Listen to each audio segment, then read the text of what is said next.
Olympic hero Kurt Angle, and you're listening to the We Are Wrestling podcast. Yo, listen, this is the best wrestler alive, Platinum Max, and you're listening to the We Are Wrestling podcast. Hey everybody, Eric Bischoff here, and you are listening to We Are Wrestling podcast. Hello everyone, this is Nunzio, former WWE Cruiserweight Champion, and you're watching We Are Wrestling podcast. We Are Wrestling podcast. Check them out, man.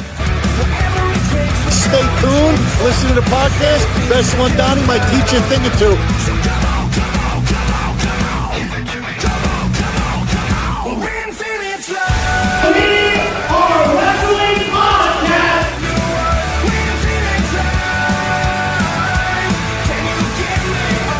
We Are Wrestling. And if you don't listen to it, then it's one-on-one with The Undertaker. Featuring your host, Best One Dog, Danny Huckins, Ring Circus, and Dan We Are Wrestling.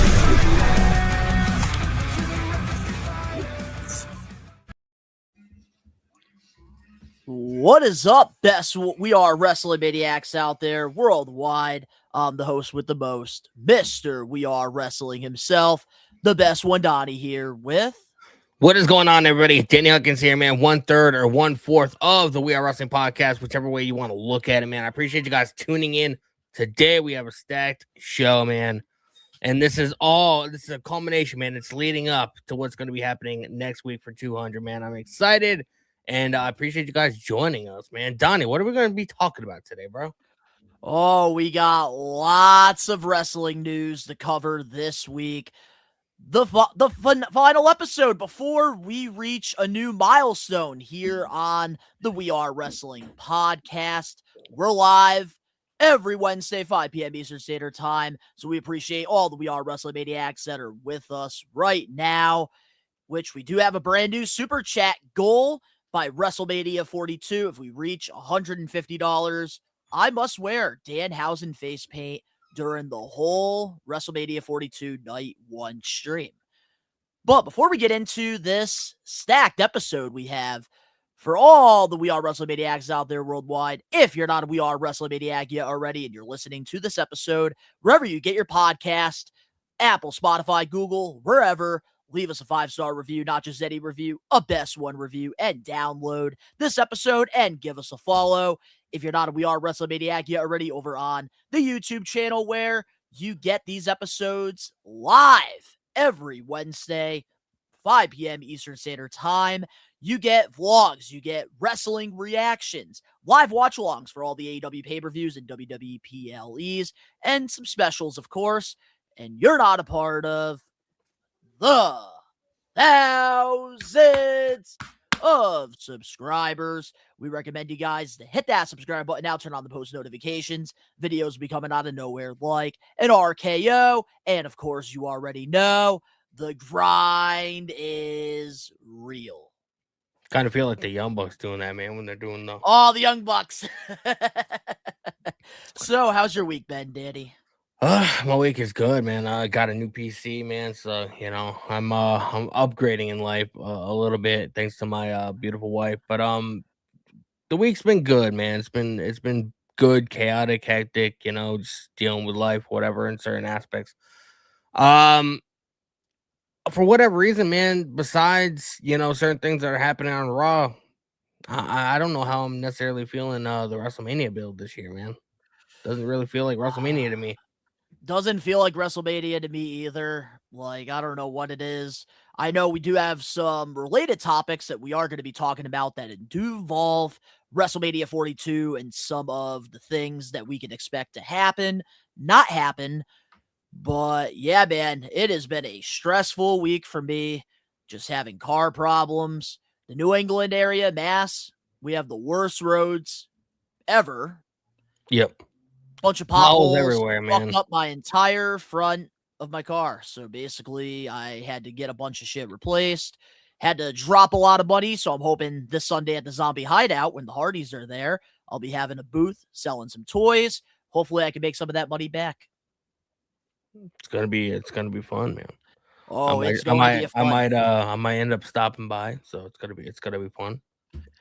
Oh, yeah. It's going to be a lot of fun. But the thing that sucks about having these car problems in the month of March is March and November are the 2 months that I spend the most money. I save specifically for November and March for big event New York and just other things. So it kind of sucks that all this has happened. But I was supposed to get my car back Friday, but good thing they got it done early and I got it back today. So things are starting to turn around, which is good. It's good, man. Yeah, Feeling good. Until it happens again, man. Got to avoid those potholes, you know. Feel that. Oh, big yeah, change man. yourself. I got a swerve.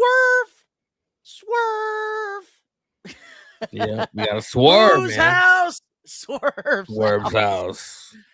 Oh, man. I don't like the heel turn with him. You know who would wreak havoc on the roads here in Mass? Who? Swerve, man. Swerve. But let's see. We got some maniacs here in the live chat. We got Destry in here. What's going on?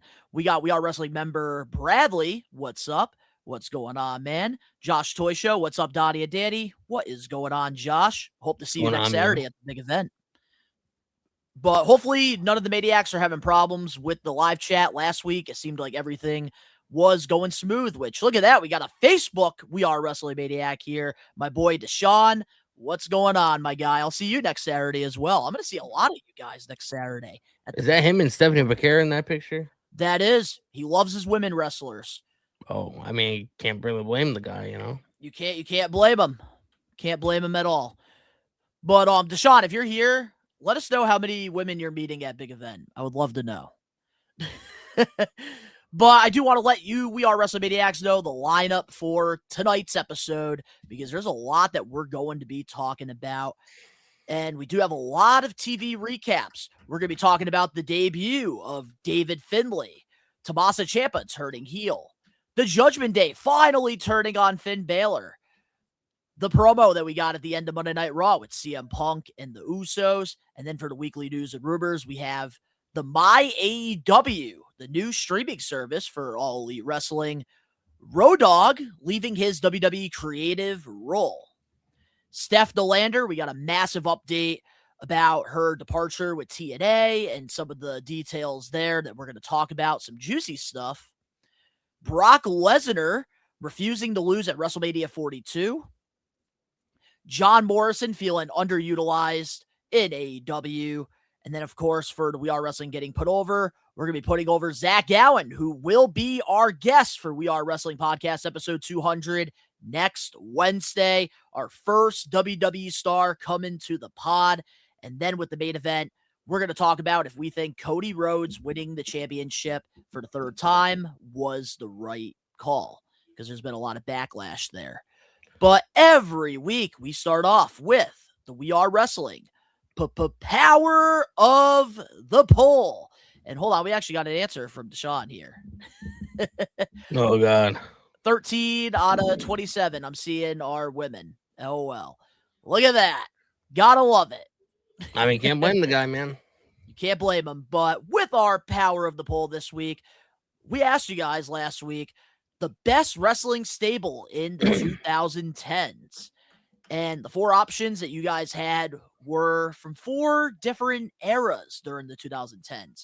We had Bullet Club for Life, The Shield, Undisputed Era, and TNA's Main Event Mafia.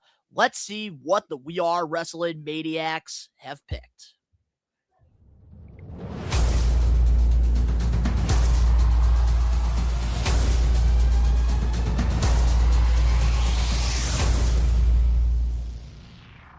Here it is. The Shield wins by a landslide. 60% of you guys voted the Shield, while 29% picked Bullet Club. 6% picked the Main Event Mafia, and last place, Undisputed Era with 5%. Danny, do we agree with the We Are Wrestling Maniacs on this one? I agree from a popularity standpoint because there has been really no group in WWE era in pro wrestling that's more popular or wasn't more popular than the Shield outside of like the obvious like NWO, DX, stuff like that. NXT, you know, with the Undisputed Era, it was very, you know, I don't again even back then when Black and Gold was happening, I don't know how like what their fan base was like, if they were just like, if there are people that dedicatedly watched NXT instead of Raw and SmackDown or vice versa. I don't know. Main Event Mafia, again, it's a TNA thing, and TNA has never really had that big audience outside of like 2005 when they were on Spike TV.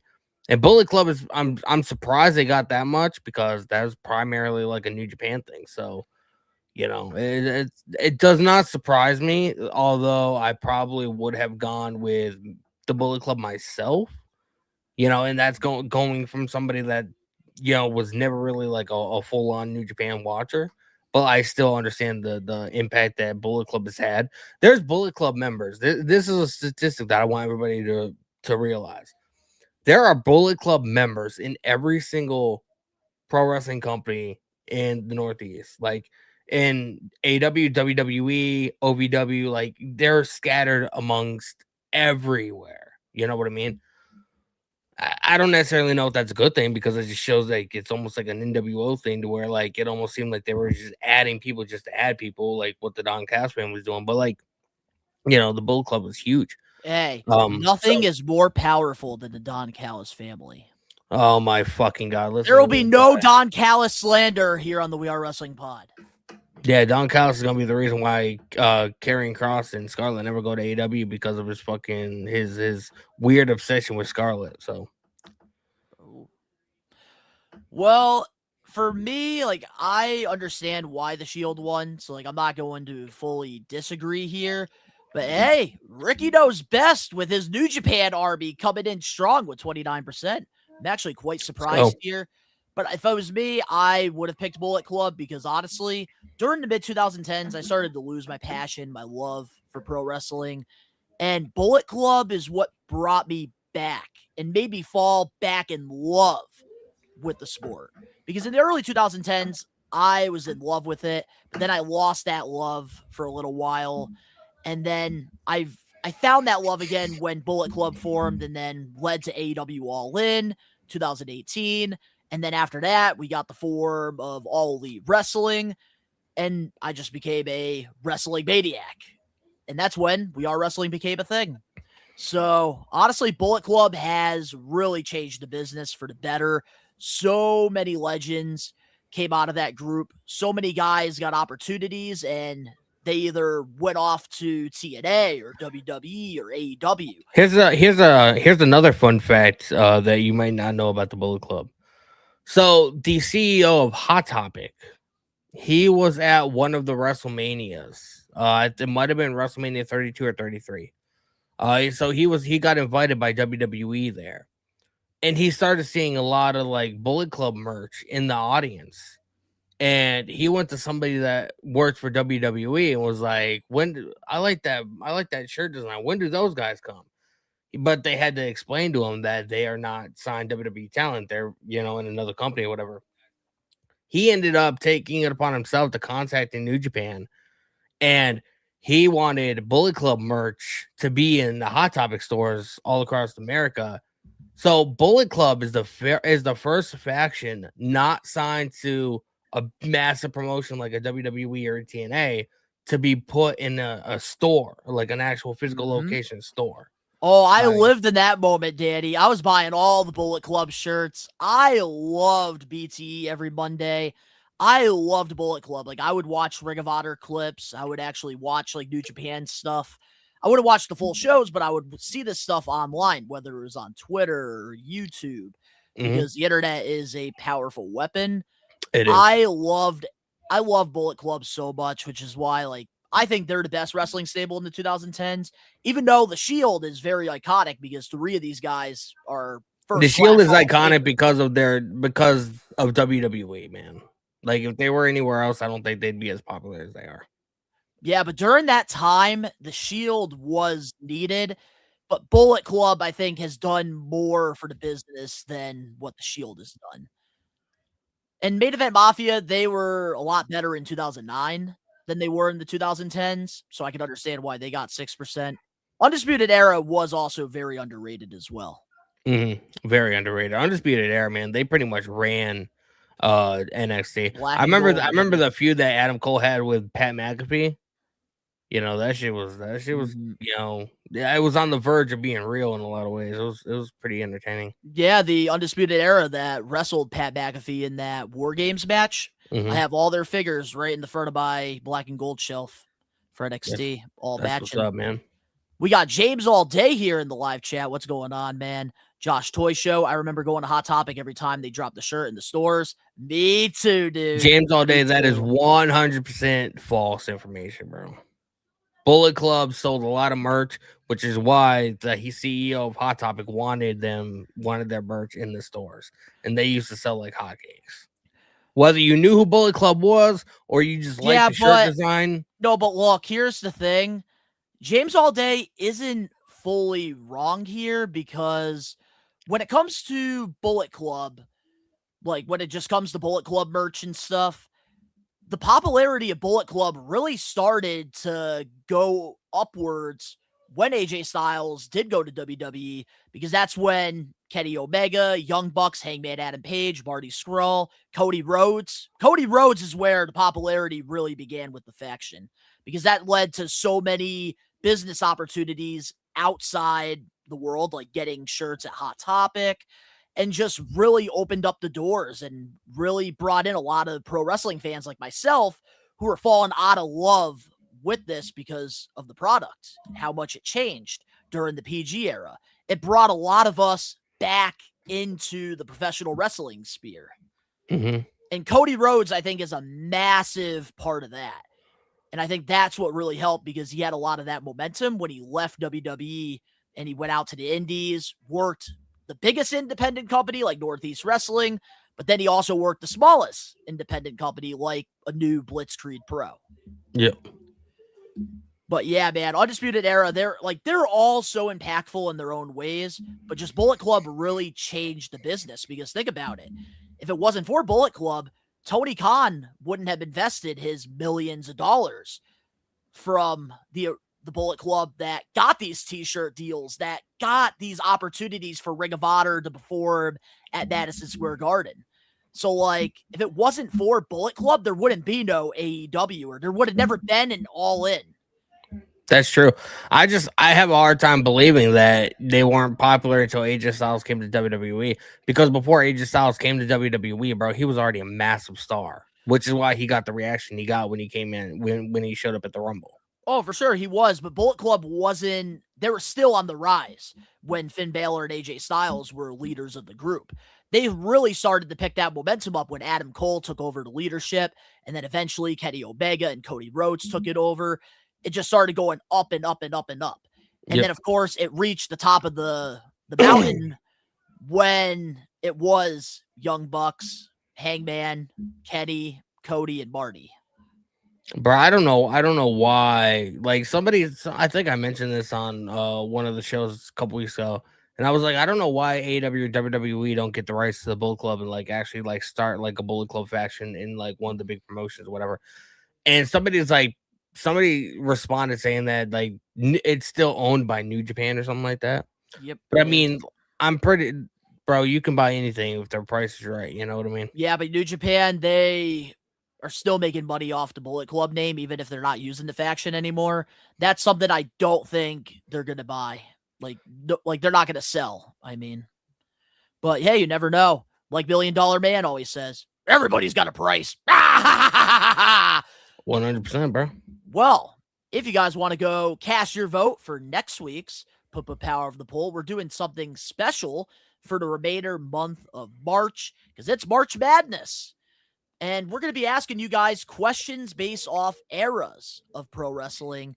And we want to know who's the best in the Attitude Era.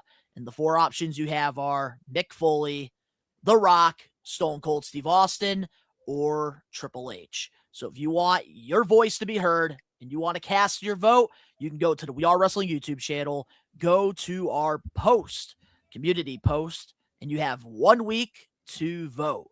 And then, of course, next Wednesday, there's going to be another one of these type of questions. And then what we're going to do, each winner is going to go into its own bracket. And then when we get to the final 4, that's when we're going to find out who's the GOAT. So cast your vote. Let your voice be heard.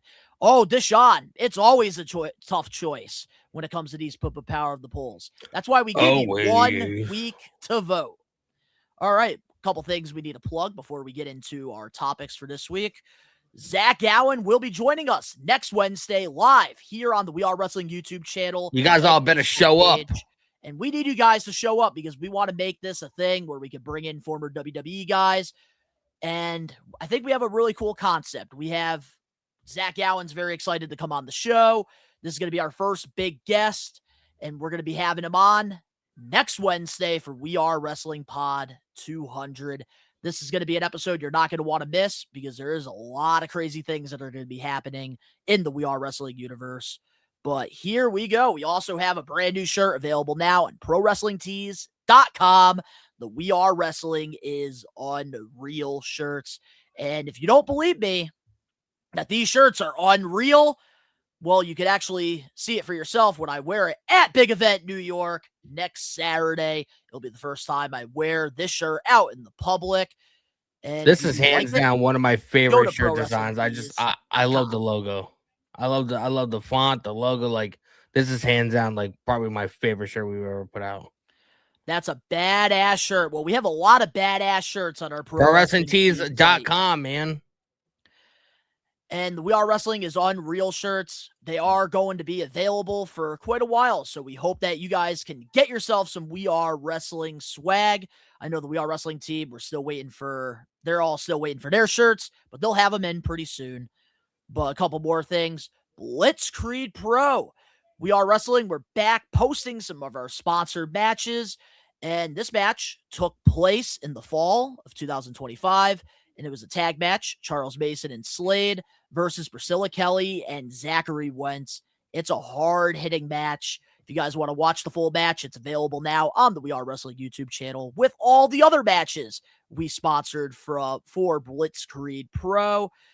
And this Saturday, myself and Rage and a couple of the We Are Wrestling buddies are going to be out in Enfield, Connecticut at the Pierogi Hall Saturday, March 14th for Blitzkrieg, the meanest of times.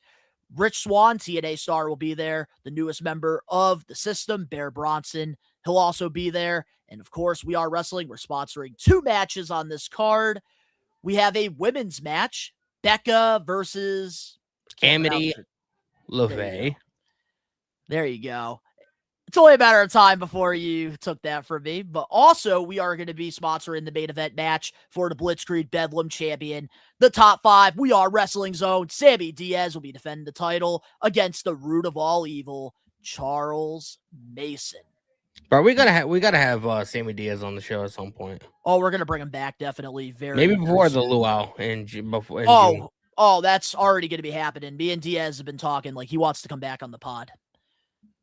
But yeah, we have 2 matches we're sponsoring. But if you guys can't make it out to Enfield, Connecticut, you could always watch this live on IWTV, which will be available in live time this Saturday. And this Sunday, if you guys are in the Western Mass area, Springfield, Mass, we'll be having this collector's show celebrating 70 years of Zombie Hideout. And they're bringing in the Hardys and Lex Luger. And there will be a bunch of toy vendors there. Myself and Casual Cam will be there all day Sunday, selling figures and also getting the opportunity to meet the Hardys. So if you come out, come say what's up. Don't hesitate. Don't be shy. And then, of course, later on that night, AEW Revolution.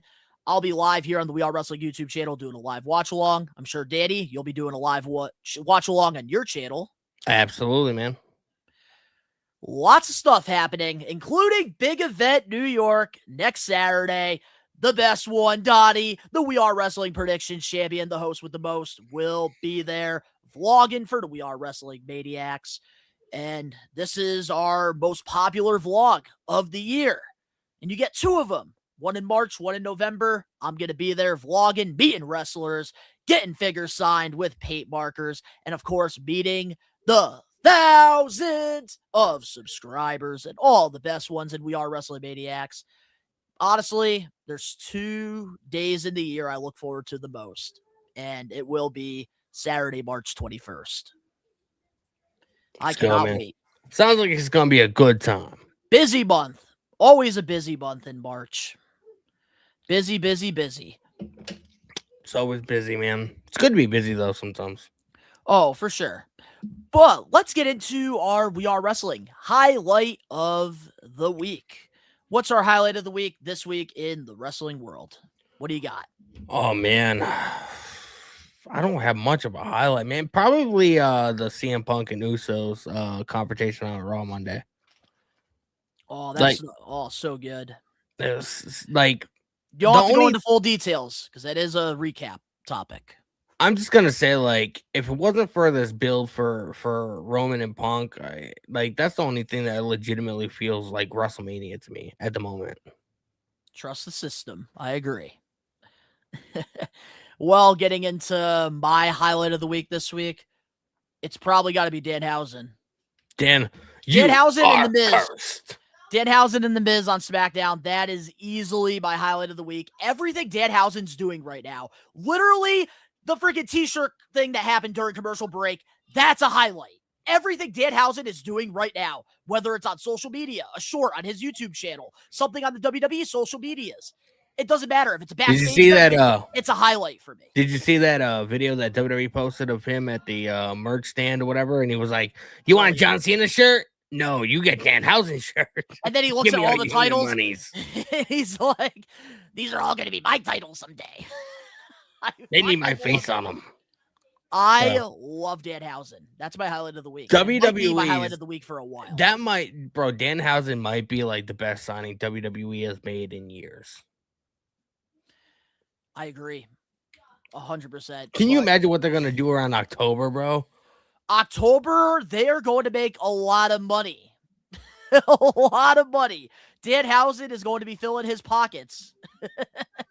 And he loves money. But Josh Toy Show here in the live chat. My highlight of the week is Danhausen segments on both Raw and SmackDown. That's a no-brainer. Omar, my TV recap is Finn getting kicked out of the Judgment Day. Now he could finally get the singles push he deserves. Demon Balor versus Dom, WrestleMania for the AAA title. I don't know if they'll do the AAA title on that, though. I don't know, but we are. I don't know. Oh, man, but don't worry. When we get into the TV recap, Omar, we are going to be talking about that. And I think with that being said, I think it's time we get into the TV recap. What do you say? I think it's time, man. All right, here we go.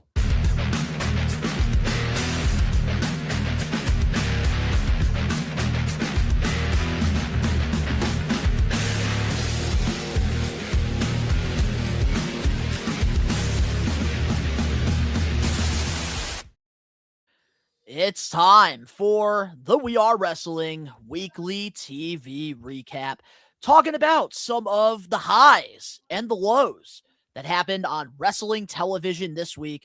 There is so much wrestling to consume, so a lot of us don't get to watch everything, which is why we have our We Are Wrestling TV Recap to keep you guys up to date with what's going on. All right, well, here we go. Starting things off, last Wednesday on AEW Dynamite. Wow, it's been a minute since we talked about AEW here on the show. I know. David Finlay made his AEW debut, aligning with his New Japan faction, the Dogs, Clark Connors, and Gabe Kidd. And of course, afterwards, Tony Khan posted the graphic that the Dogs are all elite. What's your thoughts on David Finlay's debut? Because first impressions are everything. And that was a horrible first impression, man. Like, one thing that Tony Khan does that I fucking despise more than anything else is, like, he automatically assumes if you watch AW, you watch New Japan, or you watch CMLL, like, you watch all these different promotions from all around the world or whatever, and that's not necessarily the case.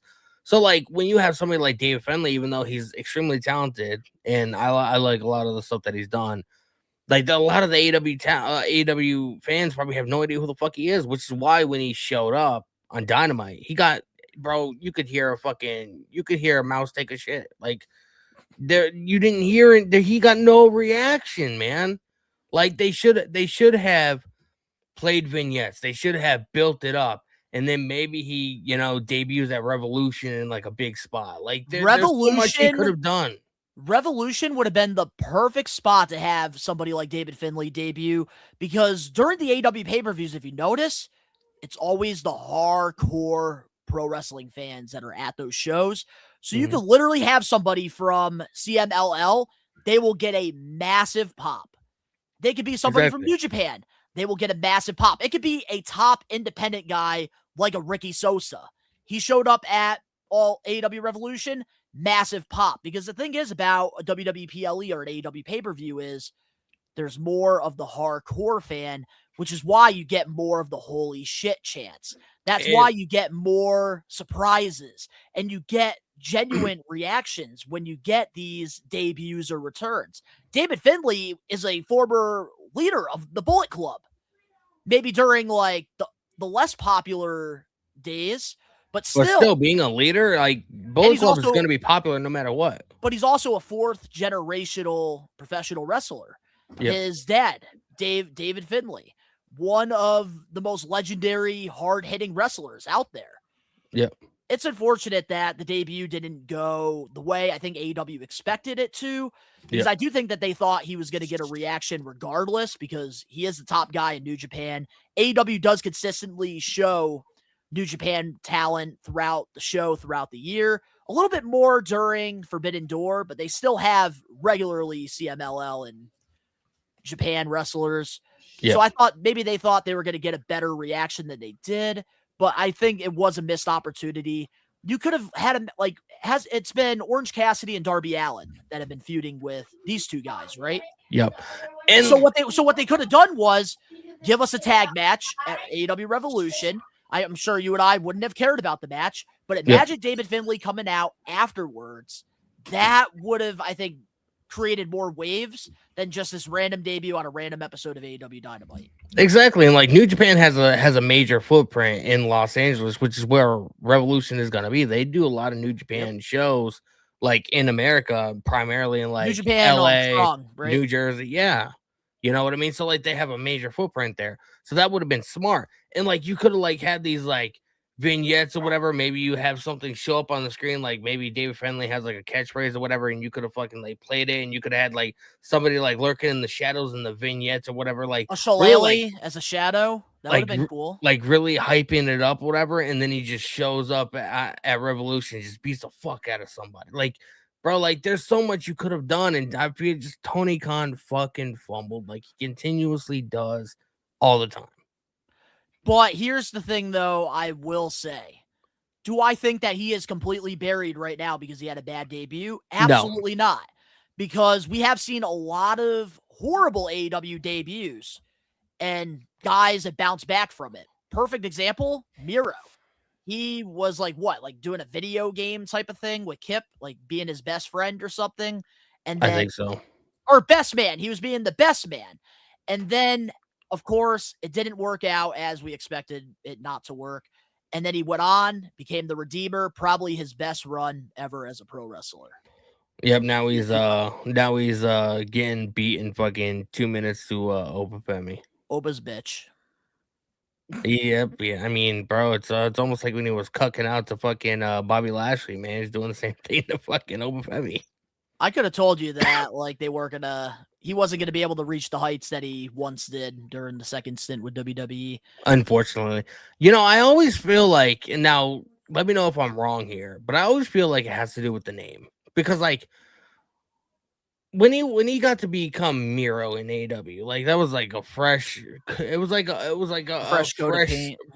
of paint, fresh slate. Like, he could have really developed that character or whatever. But when he went back to WWE as Rusev, like, people already knew Rusev as this one thing. You know what I mean? And he didn't have a great last impression in WWE before he went to AEW.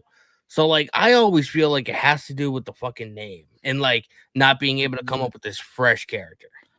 Nope, I don't think so. Because, look, Matt Cardona, he changed his name because he became more successful as Matt Cardona in the Indies than he was Zack Ryder. But he's not really doing anything mind-blowing right now. Nothing really. He's hanging out with somebody that I didn't even know was signed to this company still, man. I had no fucking idea. So with like Rusev, like he has the name, it's just they're not utilizing him right. Like, it was just a random episode of Monday Night Raw with his debut. Like, they didn't make it matter. Why do you think Obafemi and Trick Williams right now are getting massive receptions? Why do you think that they're getting massive Weeks of reactions? vignettes. Vignettes! Mm-hmm. Vignettes! This is what I wanted Jordan Grace to have when she first got called up to the main roster. And that's why, like, there's just this gap right now with her. Bro, her name Because is we not didn't Jordan introduce- Grace for the 7th time. It is Create a Superstar 129. Create a superstar. Oh, man. I'm so glad I didn't get it. WWE 2K26, speaking of creative superstars. Because now you have to, like, freaking, like, do a battle pass to freaking get wrestlers unlocked. It's so stupid. So dumb. THQ, we need you guys to come back. But real quick, we got some maniacs here in the chat. We got Jungle Boy Jordan. What's up, brothers? What's going on, Jordan? Jungle Boy. Yeah. That's Jungle Boy Jordan right there. We got Will here in the live chat. Hi, guys. Apollo Crews. Danny's been injured for ages and wrestled on main event. Yeah, Apollo Crews is who I was mentioning, who Matt Cardona just fucking like developed some kind of a friendship or whatever. You want to know what's been coming up a lot on Twitter that I've been seeing? When Apollo Crews was like, when he had like those foot soldiers with him or whatever, like one of them was Trick Williams. Yep. I've seen that before. I've been seeing that a lot on Twitter. It's so cool to see like extras and then they become bigger stars. Like I always remembered like Adam Rose with like the Rosebuds. Yep. Braun Strowman being in the background. Insane. But also speaking of Strowman, bro, his new show season 2 is coming out. I can't wait. Oh yeah, we know you do. You love food. All right. Well, according to Fightful, it was said that David Finlay did not have talks with TNA, and it was going to be either WWE or AEW. And pretty much what solidified him choosing AEW over WWE was that he didn't want to go to NXT, and WWE lowballed him. What do you think about that? Do you think that like he got his value? Like, do you think that he is worth more than what WWE thought? Or do you think he should have went to NXT, teamed with his brother, and went that way? The thing is, right, is like, yeah, the money is like, you're always going to want to go where the money is. You know what I mean? Like, he just got married. Him and his wife just had a baby not that long ago, whatever. So obviously, you know, like your first priority is like, I need to make as much money as I can to be able to take care of my family. On that front, I really can't blame him. You know, I have kids, I have a wife, I have, you know, responsibility, whatever. So like, you know, I got to do what's best for me and my family and like on the financial side. So I understand that wholeheartedly. But is that really going to matter in the long run if, you know, 6 months from now he ends up getting taken off TV, put on Ring of Honor, and nobody really gets to see him? Like, is that going to make his popularity go up or go down or go down? You know what I mean? To the like, because in AEW, right, if you're popular, like, you know, the Moxleys and the Adam Coles and the Bryan Danielson, like they can make so much money outside of AEW because of solely based on their popularity. Is that going to be able to help, you know, say David Finlay ends up wanting to leave AEW at some point?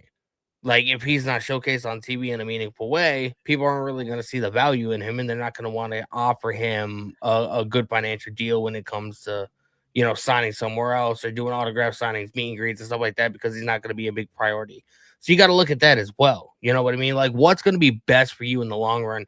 I kind of feel like TNA or NXT, because, like, you know, it seems like this faction that's on NXT, like, Fit Finley's a part of it, William Regal's a part of it. Like, seems like that's going to be a massive deal at some point.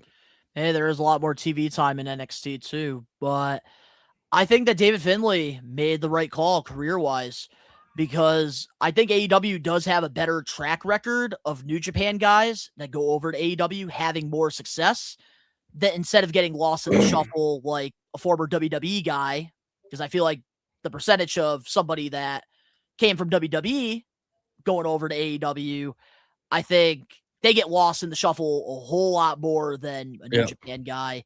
I think that David Finlay made the right call, because I do think if he were to go to NXT, his value would have gone down a little bit, because I do think that they probably would have had him team with his brother. And clearly WWE, they don't give a shit about the tag team division, especially with the men.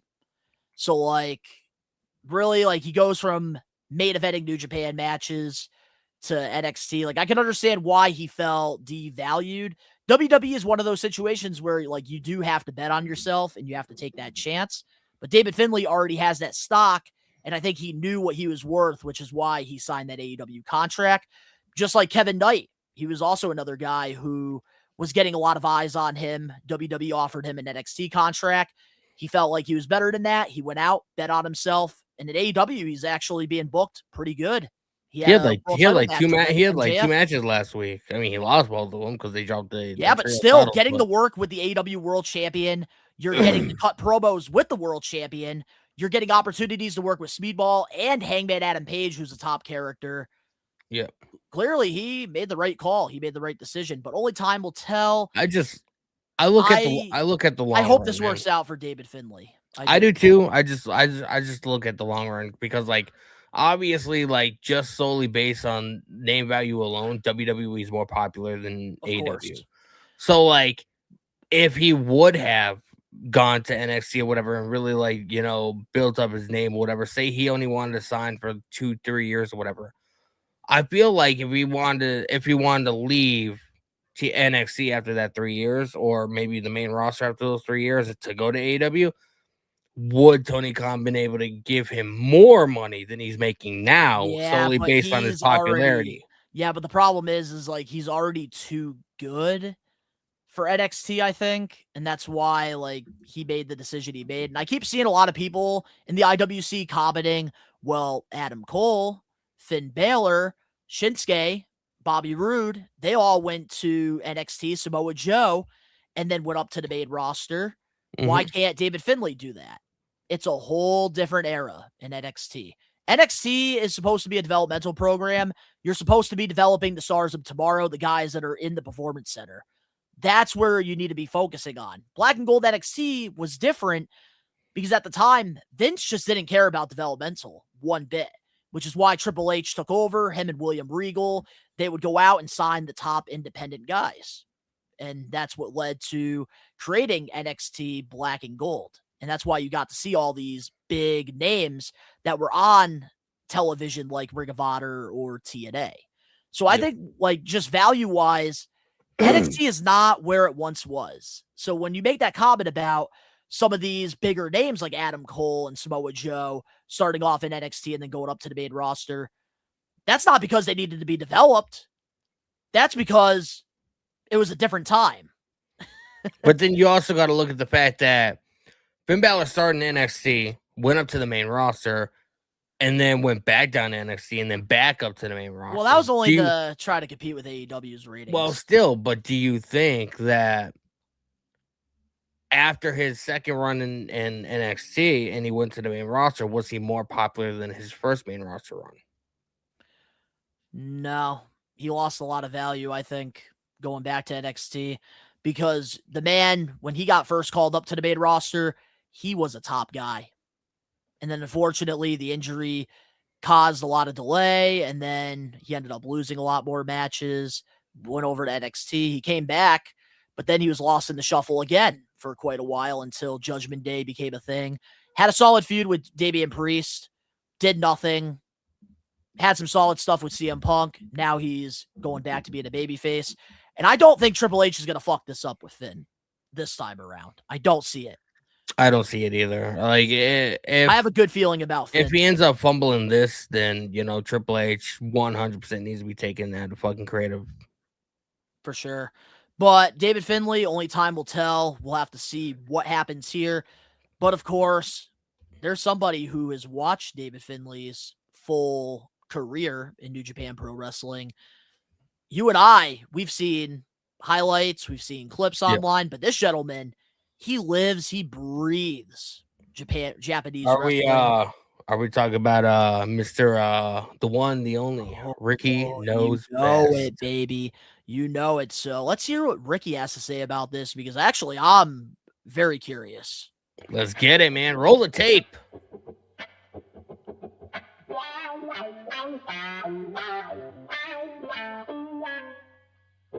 Ricky knows best, ladies and gentlemen. Ricky knows best. Believe in me. God bless you. It's me, Ricky Williams. Moxley's just as crazy as him. No, Ricky! Bullshit! They do it too sometimes. I'll be catching it. It's me, Ricky Williams.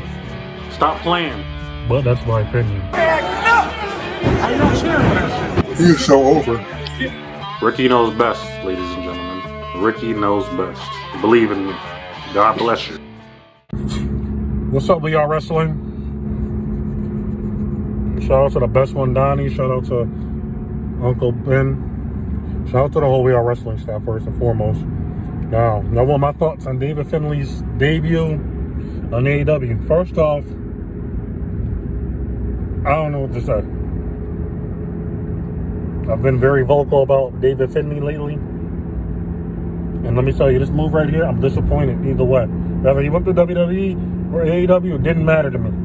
I'm very disappointed. David Finlay has not reached his full potential. And people are going to say I'm hating, but let me tell you why. Because when Will Ospreay and Jay White left New Japan Pro Wrestling as the top giants at that time, David Finlay was the first. He was really the first in line to step up and actually take over as the top giant of the top American wrestler. However y'all want to label it, he was supposed to take over that spot, and he didn't take over that spot. So what happened? Went on stage. He had some success. Won the New Japan Cup. Never open weight. First global champion. He had all the success in the world. He was getting some success, but guess what? He never capitalized on his momentum. Never. And that's why he has stayed a mid-card talent still on his career. But people say I'm hating when I say stuff like this. I'm not hating. I want to see David Finlay do good, but his ceiling has been hit. Now, what is he going to do in AEW? All the momentum that he was supposed to get, he didn't get it. So now he's just going to be very lost in the shuffle. Only thing he can do that's good is have a feud with Jay White in the Bang Bang gang with the War Dogs. And he didn't even excel as the Bullet Club leader. Like I said, I'm not a hater of David Finlay. I'm disappointed that he never capitalized on the top guys before him, the top American judge and wrestler, however you want to call it, before him. He didn't capitalize at all. And when the Bullet Club officially ended, they ended up combining with another stable, LIJ's stable, and made some new stable over there. And guess what? He got lost in the shuffle and buried in that too. David Finlay loses mad momentum, then he carries it. But people say I'm a hater. I want David Finlay to do good, but he is not that guy, respectfully. In AEW, he gonna have to show me something. That's my opinion. I can keep going, but that's just my opinion. Let me know what y'all think. That's kind of what we were just talking about, man. You know? Well, I don't think the driver behind him was a fan of his opinion. He got beeped at. Shout out to Ricky, man. Shout out to Ricky knows best. But Danny, you were saying like there was some news regarding NXT. There is some news regarding NXT, man. So the last PLE from that was going to be taking place on Peacock is Vengeance Day, which took place this past Saturday. And in about 5 to 6 days, their contract officially expires with Peacock, and they're able to explore options or whatever. Well, it just came out via Shawn Michaels' Twitter account, X account, whatever you want to call it. He said, quote, and I quote, "I guess I better figure out how to get onto YouTube because hashtag Stand and Deliver streams live across the globe on WWE's YouTube channel Saturday, April 4th, 7 o'clock Eastern, 4 Pacific." So we're having Stand and Deliver on WWE's YouTube channel around the globe. That's fucking brilliant. Gotta capitalize on YouTube, man. Whoa, Brilliant. fantastic. Absolutely brilliant. Great move by the WWE. Great Now, move. is this going to be a regular thing? Are they going to, because they do have an NXT Vault channel, are they going to end up like utilizing that, or like what is the future? Are they going to end up going to another streaming platform, just using YouTube for now? Like, what are they going to be doing? Oh, you already know they're gonna try to And find this some is the other first stand and stream. deliver that hasn't taken place on WrestleMania weekend. Usually it takes place in the afternoon before WrestleMania Night 1. They're doing it in a totally different city a couple weeks before WrestleMania. So, it's going to be different, man. So, I like it. I actually like it, man, because like everybody has access to YouTube. So many people will be able to watch it and you don't got to pay for it. Oh, I know, but let's not let TKO hear that. I We know. don't have to pay for it because they're gonna find a way for us to pay for it if we. Well, I mean, they're going to get monetization. So they're like, none of us in the IWC or in the We Are Wrestling universe need to say anything about this except this is great. So, best one, Donnie, Leave it at are you thinking about doing a watch long for Stand and Deliver? You never do watch longs for NXT, but I mean, It's always the timing of these shows. It's on Saturday, April 4th, bro. Make fucking time. Yeah, I'm gonna be out in New Jersey that day. Well, guess who's not gonna be in New Jersey? Me. I'm gonna be here watching NXT why don't you multi-stream? Stand and Deliver. Multi-stream on We Are Wrestling and your channel. I could do that. All right, I can do that. I got a new beast of a PC. I could do that. All right. Well, let's move on now to another AEW TV recap here. Tommaso Ciampa turned heel at AEW Collision this past Saturday. Ciampa attacked Mark Briscoe, turning heel. What's your thoughts on this? I didn't watch it live because obviously, I don't really unless something like big happens, like I don't watch, Collision and but if you message me or if I see something on Twitter, somebody's like, oh, you guys check this out, then I'll go back and watch it or whatever. But I don't watch Collision. Mainly because usually on Saturday or Sunday there's usually a WWE PLE or an AW PLE or whatever. So I don't want to get in the habit of watching Collision because then I'm gonna have to figure out what show I want to watch. But I've been seeing this a lot on Twitter over the last week, and it has been nothing but the video of Tommaso turning heel on Gargano. Yeah. And Tommaso turning heel on Briscoe. It's the same exact format, man. So we're seeing the Black Hearts finally show his colors in AW, I guess. Because that's the same exact way. If you look back at the footage, and I don't know if you've seen the comparisons, but if you look back at the footage, bro, Gargano, he takes him by the head, throws him into the fucking the big LED board, starts being it's legitimately move for move, spot for spot, the same exact way he turned on Gargano. It's the way he turned on Briscoe. So I mean, good for him. I mean, if it's gonna lead to something, I'm happy about it. But if it's not gonna lead to anything, I kind of feel like AW has more heels than they do baby faces in a lot of ways. And dude, did he really need to do this? Well, I can tell you which one looked better. The NXT one by a long shot. Yep. Oh my goodness. That was awful. I don't know if it was Ciampa. I feel like it was just a miscommunication because I think Ciampa was trying to be aggressive, but Briscoe, when he went into the thing, it wasn't even a board or anything. It was a cloth, it was one of those curtains, at a talent show or something. I don't know, man. They really missed the ball here. Why are we doing all of this on the weekly shows? You have a pay-per-view coming up this Sunday. Especially a weekly show that, half your audience doesn't even fucking watch. Well, actually, they are getting close to 400K a week. So bro, that is something. They get between 550 and 650 viewers watching Dynamite and 300 on watch. But still, you have people that are buying the pay-per-views.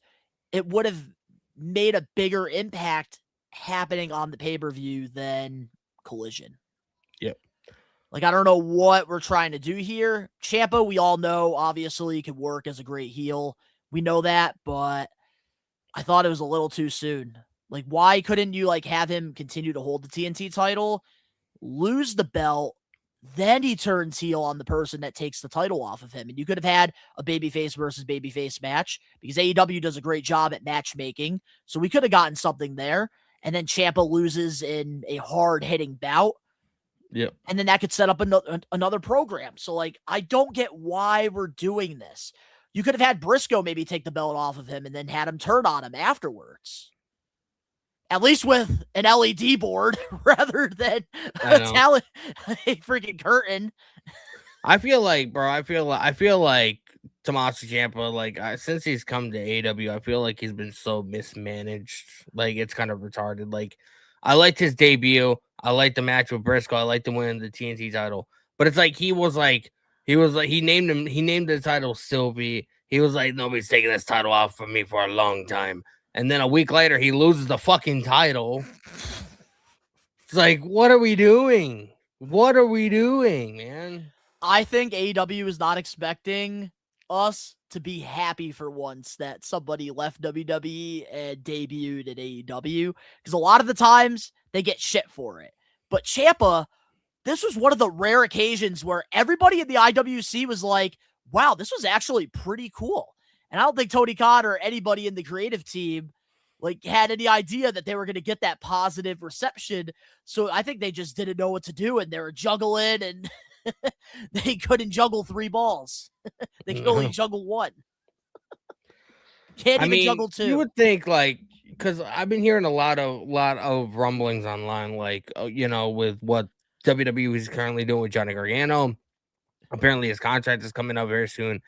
And word on the street is he might end up going to be with Ciampa and AEW. And like you would think, yes, if that was the case, and you had any kind of indication that Johnny Gargano was wanting to jump ship from WWE to AEW to be with Ciampa, you would think you would want to book Ciampa, in a top spot or whatever, just to make it more appealing for Johnny Gargano. Like look how we're booking your tag team partner. I mean, don't you want to come over and play in this sandbox? You know what I mean?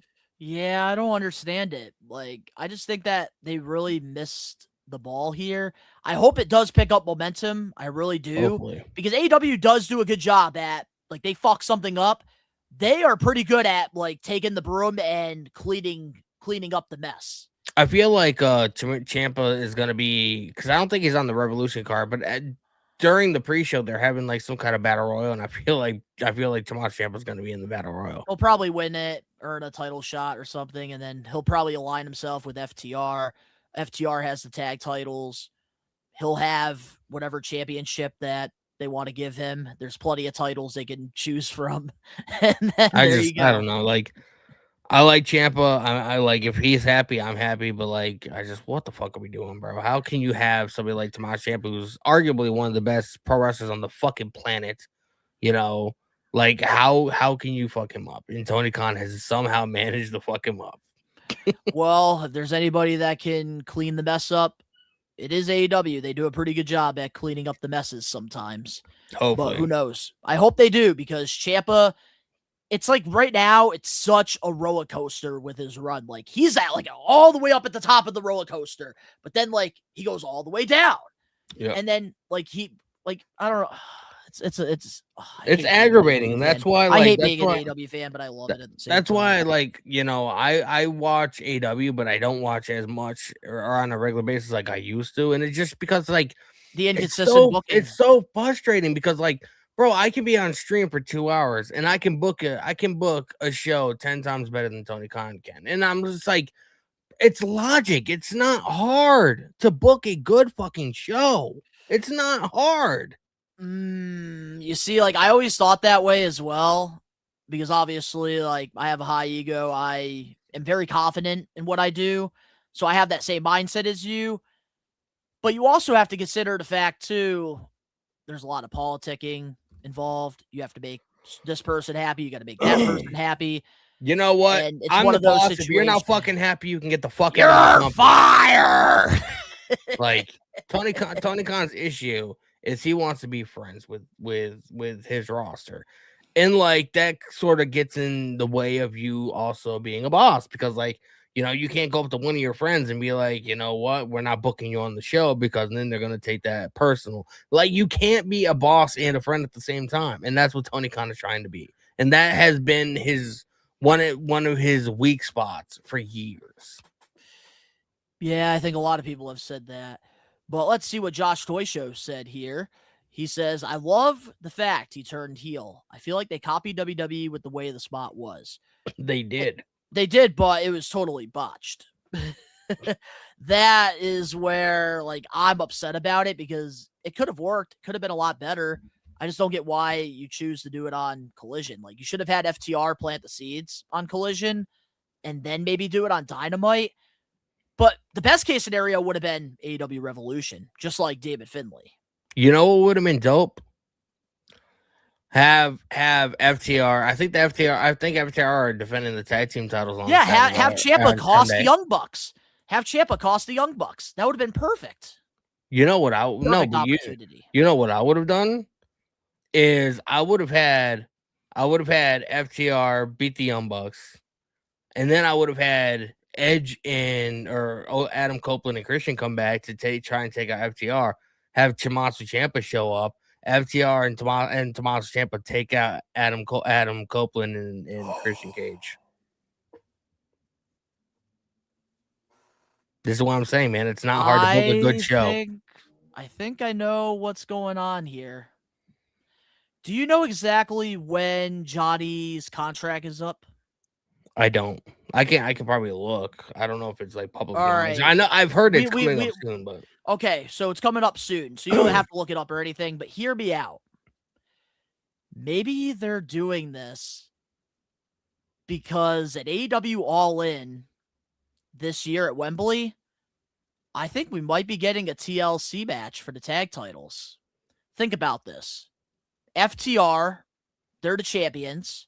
They defend the belts against Adam Copeland and Christian Cage versus Young Bucks, because the Young Bucks want to put themselves in this, versus DIY. Johnny and Ciampa, because think about it. Ciampa's aligning himself right now with FTR.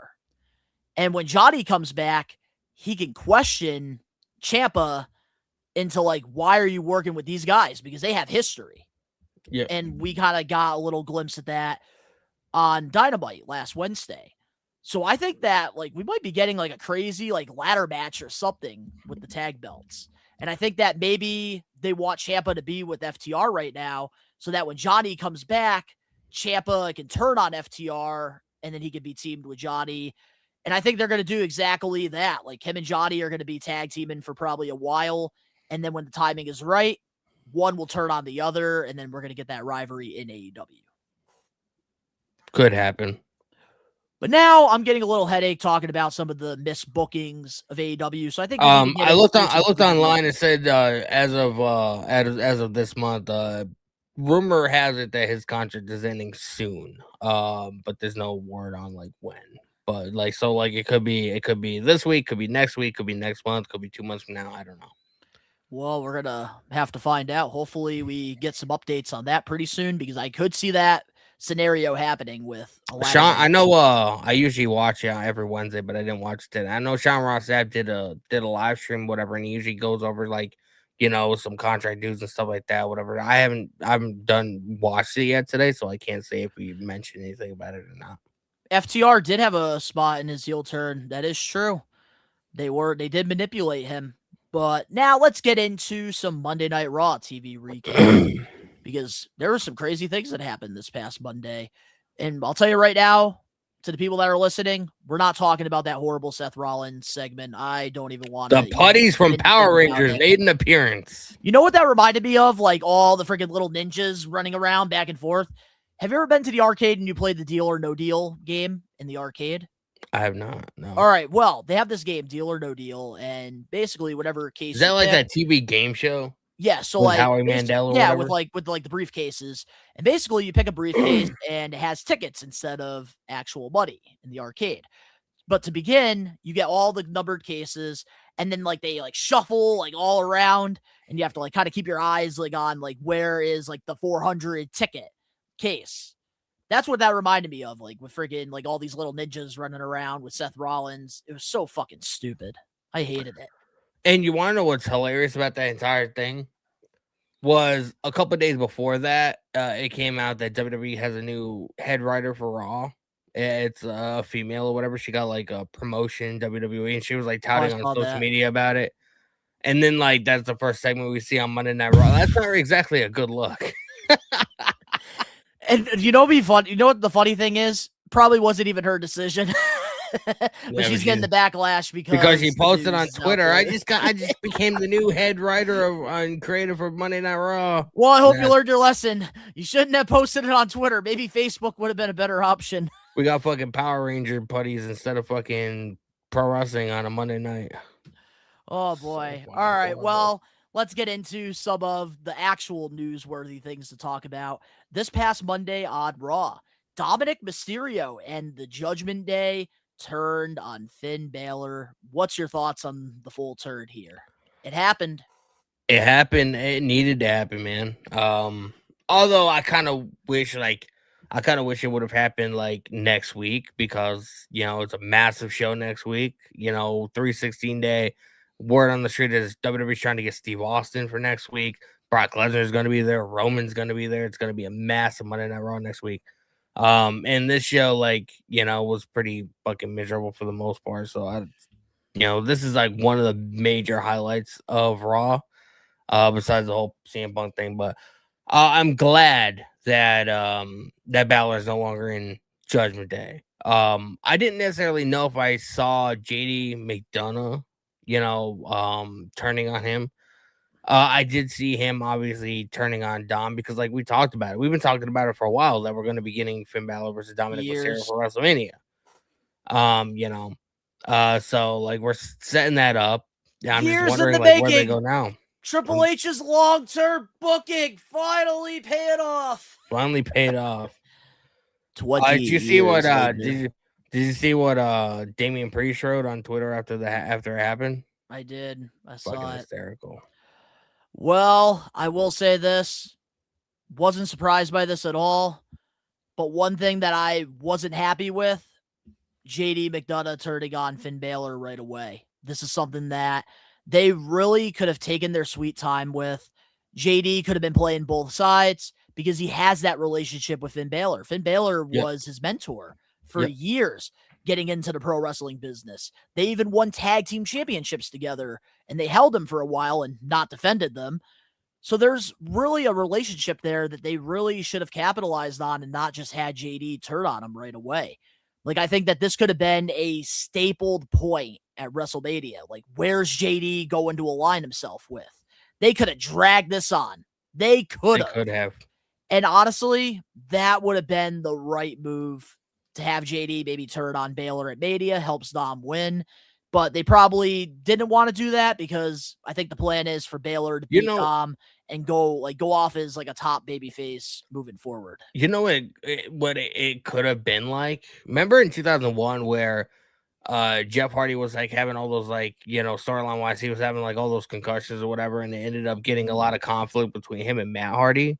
Yeah, like we could have had a story like that, so we're like, because he's had the concussions. JD and Finn are like fighting backstage or whatever, and Finn wants to know like where is his allegiance, or is he gonna be loyal to him or is he gonna be loyal to Dom? Like, bro, that could have been a story leading into WrestleMania. A missed opportunity here because now think about it.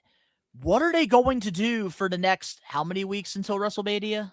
There's like 5 weeks, 6 weeks. Okay, so what are we going to do for the next 5 or 6 episodes of Monday Night Raw now?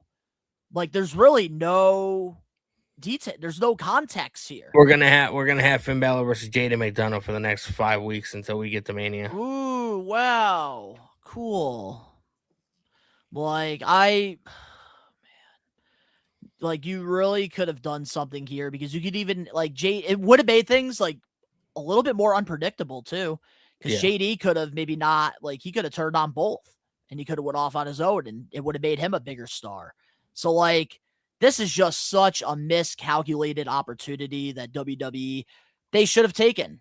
And again, they like, usually do this where they drag it on till the PLE, and that's what builds the match. Is especially what's Mania. going to happen? What's Especially going to Mania. happen now? Is JD going to align with Finn, who he's had a relationship with for all these years? Or is he going to help Dirty Dom? And he's been upset with the way Finn Balor has changed. Like, why did we have him turn on him right away? I didn't like that. Exactly, and this goes back to what I was saying earlier, like when we were talking about the whole Tommaso Ciampa and fucking Tony Khan fumbling. Like, bro, like we just booked weeks worth of television in like 2 minutes. Like, it's not hard to book a show. Like, I don't care what anybody has to say. Like, as long as you're fucking like using your brain, it most of the time it's common sense. Like, you have these two guys, you have history. JD and McDonough got fucking trained by Finn Balor. They have like a brotherhood. So like, why Former not tag build a champs. why not build a story to where like, JD is friendly with Finn, he's still friendly with the Judgment Day, he's in Judgment Day, but Finn Balor really wants to know where his allegiance lies, and you could build that story heading into WrestleMania, not realizing, like, not knowing what's gonna happen. Like, is JD gonna align with Finn, or is he gonna stay with the Judgment Day? Exactly. Also, one more thing I want to add to all of this. When it comes to Finn Balor and JD, like, who brought JD into the Judgment Day?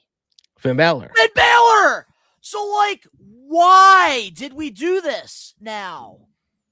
What a waste of time. But, ooh, this is interesting. We have New Maniac here in the live chat. Depending on how long she's out for, maybe Roxanne could be the one in the middle. But there's not enough contact there. We haven't had enough time to build that relationship with Finn and Roxanne. They were doing that for a little bit, but then they kind of just went off and did their own thing. So, like, I really just don't know. Like, bro, there's so much history between Finn Balor and JD McDonough. JD McDonough was literally trained by Finn Balor. That's the thing. The history could have dragged this whole story. Like, it could have made things a little more interesting. Exactly. And one thing that we need going into WrestleMania this year is story. That's the one thing, like, that's the one common denominator that everybody is against. Like, there's not that the WWE lacks story. Like, Cody Rhodes and Randy Orton have a story because of their history. Roman Reigns and CM Punk have a story going, because of their history. But like, those are like legitimately, as of right now, those are the only two matches with any kind of fucking like, solid story going into them. There's no story between Jade and fucking Rhea. They have had little to no interaction outside the last fucking 2 months. And I can't believe people like are saying that Jade cut a better promo than Rhea. That blows my fucking mind. Those Holy people are on shit. crack cocaine. Yeah, even Devon said they should have never called Jade to the main roster. She wasn't ready. And I can't believe how much shit he's getting for it. Unbelievable.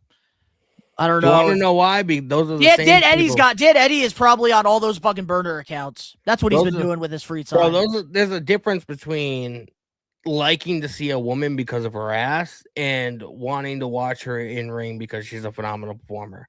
Like, I feel like most of the people that are fans of Jade, they're fans for her for other reasons outside of her wrestling ability. Yeah, it's really probably her physique, her presentation. That's really what it is. That's it. Pretty much. So WWE 5, I'm glad this happened, but WWE, and like, this was a major fumble. Like, there's so much missed opportunity. Agree. At least we're on the same page. All right, let's move on now to the last main event segment of Monday Night Raw. This past Monday, we saw a heated confrontation with CM Punk and the Usos. The Usos wanted an apology for the comments CM Punk made about their Uncle Sika. Punk said, "I'm sorry, Roman Reigns treated the two of you and the rest of his family in the bloodline like garbage for years." And then at the end, Jimmy punches CM Punk, and we get a little shoving match with Jay and CM Punk. What's our thoughts on this storyline and this last segment of Monday Night Raw? With Roman Reigns not being on the show, because if he was going to be on the show, they would have advertised him. So obviously we knew Roman wasn't gonna be on the show this week. And after what we saw last week, with CM Punk getting the last word, mentioning Roman's father or whatever, like they had to follow up strong, or else you can't afford to fumble what's going to be happening. You know what I mean? So you just gotta you gotta make each week like different, but yet powerful at the same time. So if there's anything I know about the Usos and Roman, like the Samoan heritage or whatever, like they're very family oriented. Like we know this, you know what I mean? Like even The Rock, like regardless of how much of a douchebag Roman was around WrestleMania 40, The Rock was like, you do not mess with family. You know what I mean? That's like been the whole shtick, from the beginning, which is why the bloodline was so important. And the Usos coming out to confront CM Punk was brilliant because again, no matter how much they got treated like dirt when they were, the lackeys for Roman, and when Solo came in, and when that whole deal with Sammy and everything, like no matter how disrespectful Roman was to them, you don't mess with family. Like that's family business. We'll take care of it. You as an outsider do not mess with family. And it was brilliant. And it Jay sort of like seemed more like the hothead in this segment, and Jimmy was more of like the bro, like I understand where you're coming from because I'm not that crazy. I'm not that crazy about my cousin either, but still, like you don't mention my family. You're the voice of the voiceless, and you talked about my uncle who doesn't have a voice. Like that line, bro, just hit me. That was deep. That line hit me. So, like this entire segment was exactly what it needed to be. It was fucking great. Probably one of the best Uso segments that WWE has put together in fucking almost a year, maybe. And you want to know why this is one of the best Uso storyline? Like, you want to know why this is one of the best Uso segments in the past year? Why? Because this was real. And that's why the CM Punk and Roman Reigns storyline is carrying this year's WrestleMania. Yep. This is deep storytelling at its finest. Because when you read a book, what keeps you reading the chapters and continuing to read the book? The in-depth storylines in the story itself. And that's what we're getting here with CM Punk and Roman Reigns, and now getting the Usos involved. Because guess what? Things would not be interesting if we didn't have the segment here. If it was just CM Punk and Roman every single week, just going at it with words, like it would have gotten old. So honestly, giving Roman this week off to have the Usos and CM Punk go to face was fucking brilliant. Because of course, Sika is a bloodline family member. Yep. So if the Usos just completely ignored CM Punk's comment, what logical sense would that make? Because I know for a fact, if somebody mentioned my uncle saying that, like, oh, my cousin's going to be buried with his father, my uncle, I'm not going to fucking just sit there and deal with Austin Theory and Logan Paul just because they're trying to go after the tag team championships. No, I'm going to say something to CM Punk, because also remind you, CM Punk has had some relationship on screen with Jay, at least. Yeah. Which is why Jay was heated and why he was so pissed off. And I know you mentioned already the Uso side of things. I want to talk about CM Punk's side of things, because I also like that they got to show their sides without being interrupted. And you can understand both cases. Because with CM Punk's side of it was, oh, so it was okay for Roman Reigns to run his mouth about the American Dream Dusty Rhodes, Cody Rhodes' father, but I can't make a comment about Sika. Dusty Rhodes didn't have a voice. So, like, I liked that we got to see two real sides. And it's like the Usos firmly believe what they're saying. CM Punk also firmly believes what he's saying. And that's what I really liked here was it didn't feel like it was a scripted promo. It was a genuine, heated conversation with deep storytelling that now is going to make things more interesting when we get Roman and CM Punk face to face. And I think next week we probably don't get that, because we're probably going to get Roman and the Usos, and we're going to get some deep storytelling there. I loved every little thing about this segment. Everything about this last segment on Monday Night Raw. Perfect. 10 out of 10. I couldn't have wrote it better myself. It makes me like, I'm so excited for next week, man. Just like seeing, like wanting to know like what's gonna happen, man. Like I think they're in Houston next week, and that shit's like gonna fucking. They're in Houston or Austin. I know they're in Texas because they want Steve Austin for 316 Day, but bro, like that building is if that building has a roof by the end of the night, it's not gonna have a roof no more. Oh, for sure. It's looking to be a stacked Monday Night Raw, but we got a couple maniacs here in the Waiting for Roman to mention Larry. It's waiting for Roman to mention Larry. Omar. I wonder what Solo thinks of all this. That's also another one I would like to kind of hear what he has to say, but I can understand with the lantern. But he's on SmackDown, so like it wouldn't make sense unless like it was like a PLE and you had a backstage segment. So that's kind of where they would have like the SmackDown and Raw people do stuff throughout like old pay-per-views in the Ruthless Aggression era. So honestly, I could live without Solo getting involved here. But I do think the Usos, they had to be involved. And that's why I really, really like this a lot. And hopefully they continue this momentum because so far, the CM Punk and Roman Reigns storyline, they are 3 for 3. All 3 segments have hit a grand slam. They hit that ball out of the fucking park. All 3 times. And it's really the only thing, honestly, besides Danhausen right now that I'm genuinely enjoying. Also, Kit Wilson. I know. It does, bro. It doesn't feel like it's WrestleMania. Who would have thought that the comedy characters in the WWE would be more entertaining than the actual storylines itself? Blows my mind. It's crazy. All right, well, with that being said now, oh man, we got a lot of news to talk about. So let's get into the We Are Wrestling weekly news and rumors. Ladies and gentlemen, it's time for the We Are Wrestling weekly news and rumors. Always remember, just because Dave Meltzer says it, it doesn't mean it's true. Take everything we're about to talk about with a pinch of salt. Oh my god, AEW misused another guy. Oh my god, WWE is ripping us off again. Oh my god, this guy's leaving. He said, what? The IWC, who have no profile pictures, are afraid to show themselves, is buzzing about the dirt sheets. Moose said, we're not allowed to criticize anything unless we're in the business. But, fuck it. Let's get into the We Are Wrestling weekly news and rumors. You fucking mark!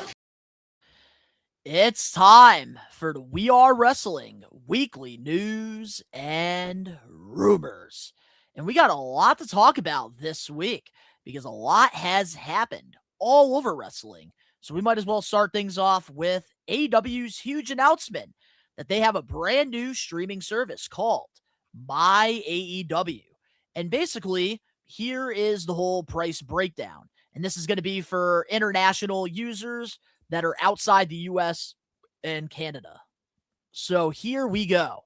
$7.99 monthly. You get to watch AEW's Fast Channel, which I believe is free for everybody. You get AEW Podcast, AEW Dynamite and Collision live, Ring of Honor, Honor Club TV live, and also AEW TV Archives. And then for the price of $19.99 a month, monthly plus pay-per-views, you basically get everything you get with the $7.99, but you also do get the AEW pay-per-views with that. And you could pay the annual of $120 and you can save yourself some money there. So how do we feel about this brand new My AEW? Because I have heard mixed reactions, which I do want to kind of share real quick about those, because we have people that are really excited about this because there was a lot of issues, I guess, with Thriller, which was their old streaming service for the pay-per-views for the international fans. Triller is actually Triller's actually going bankrupt, I heard. They do a lot of like the House of Glory and a lot of those promotions, whatever. Yeah, the top. But I heard recently they're going. I heard they're filing bankruptcy.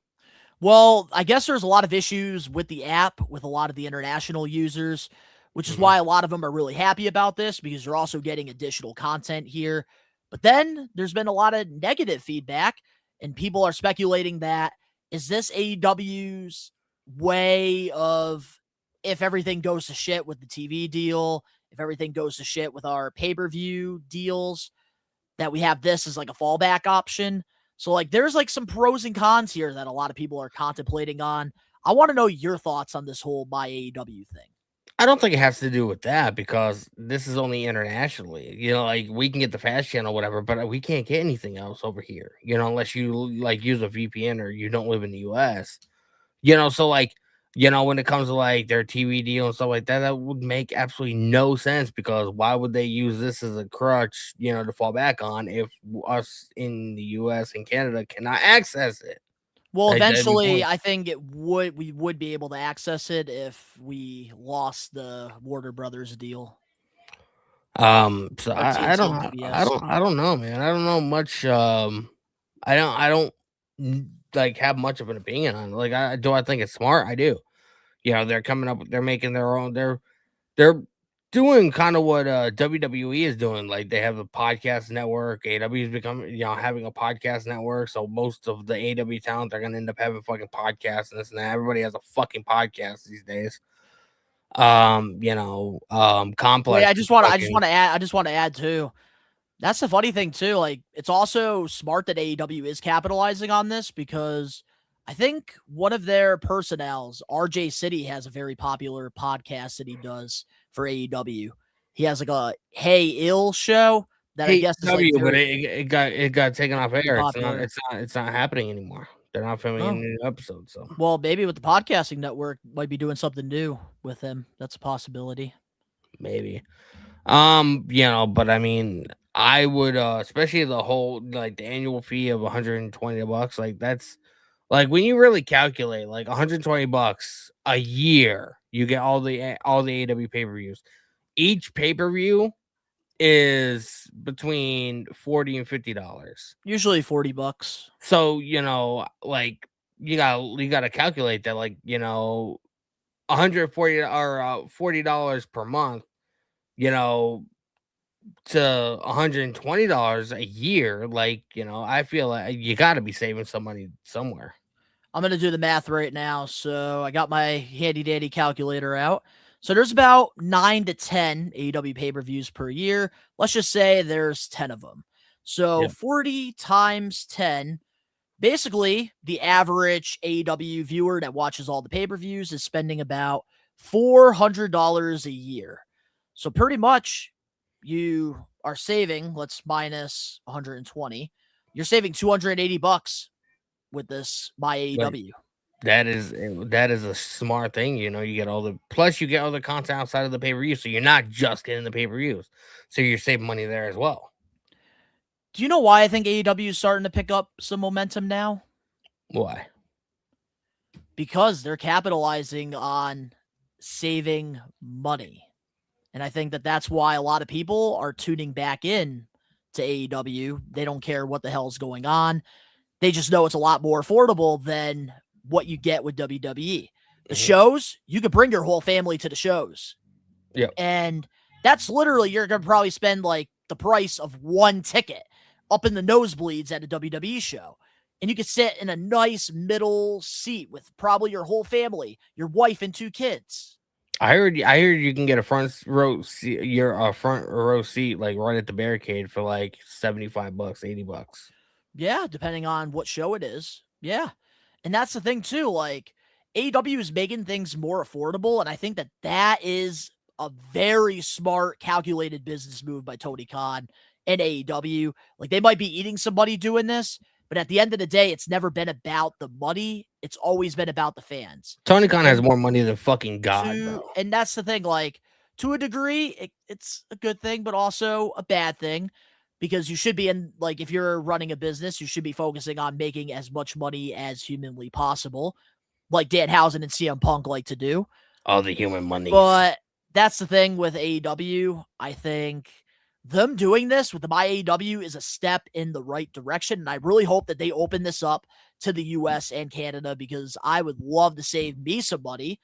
And I would love to get additional content. Like, if I got Ring of Honor a part of this deal with watching the AEW pay-per-views, honestly, I probably would tune in if ROH is actually good, because it seems like they're starting to rebrand it. They're not going to have it be before, after Dynamites anymore, which I think is the right business move for that. But I do think overall, the My AEW thing, this is brilliant, because this is exactly what the old WWE network was, that people fucking for love. $9.99. Well, I feel like the difference is like like they had their own like original content as well. Like they had Legends House, they had Table for Three. They had a lot like all you're getting Yeah. right now is like Dynamite's Collisions, Ring of Honor, and podcasts. But that's the thing. Pay-per-views, WWE is sports entertainment. That's what they focus on all around.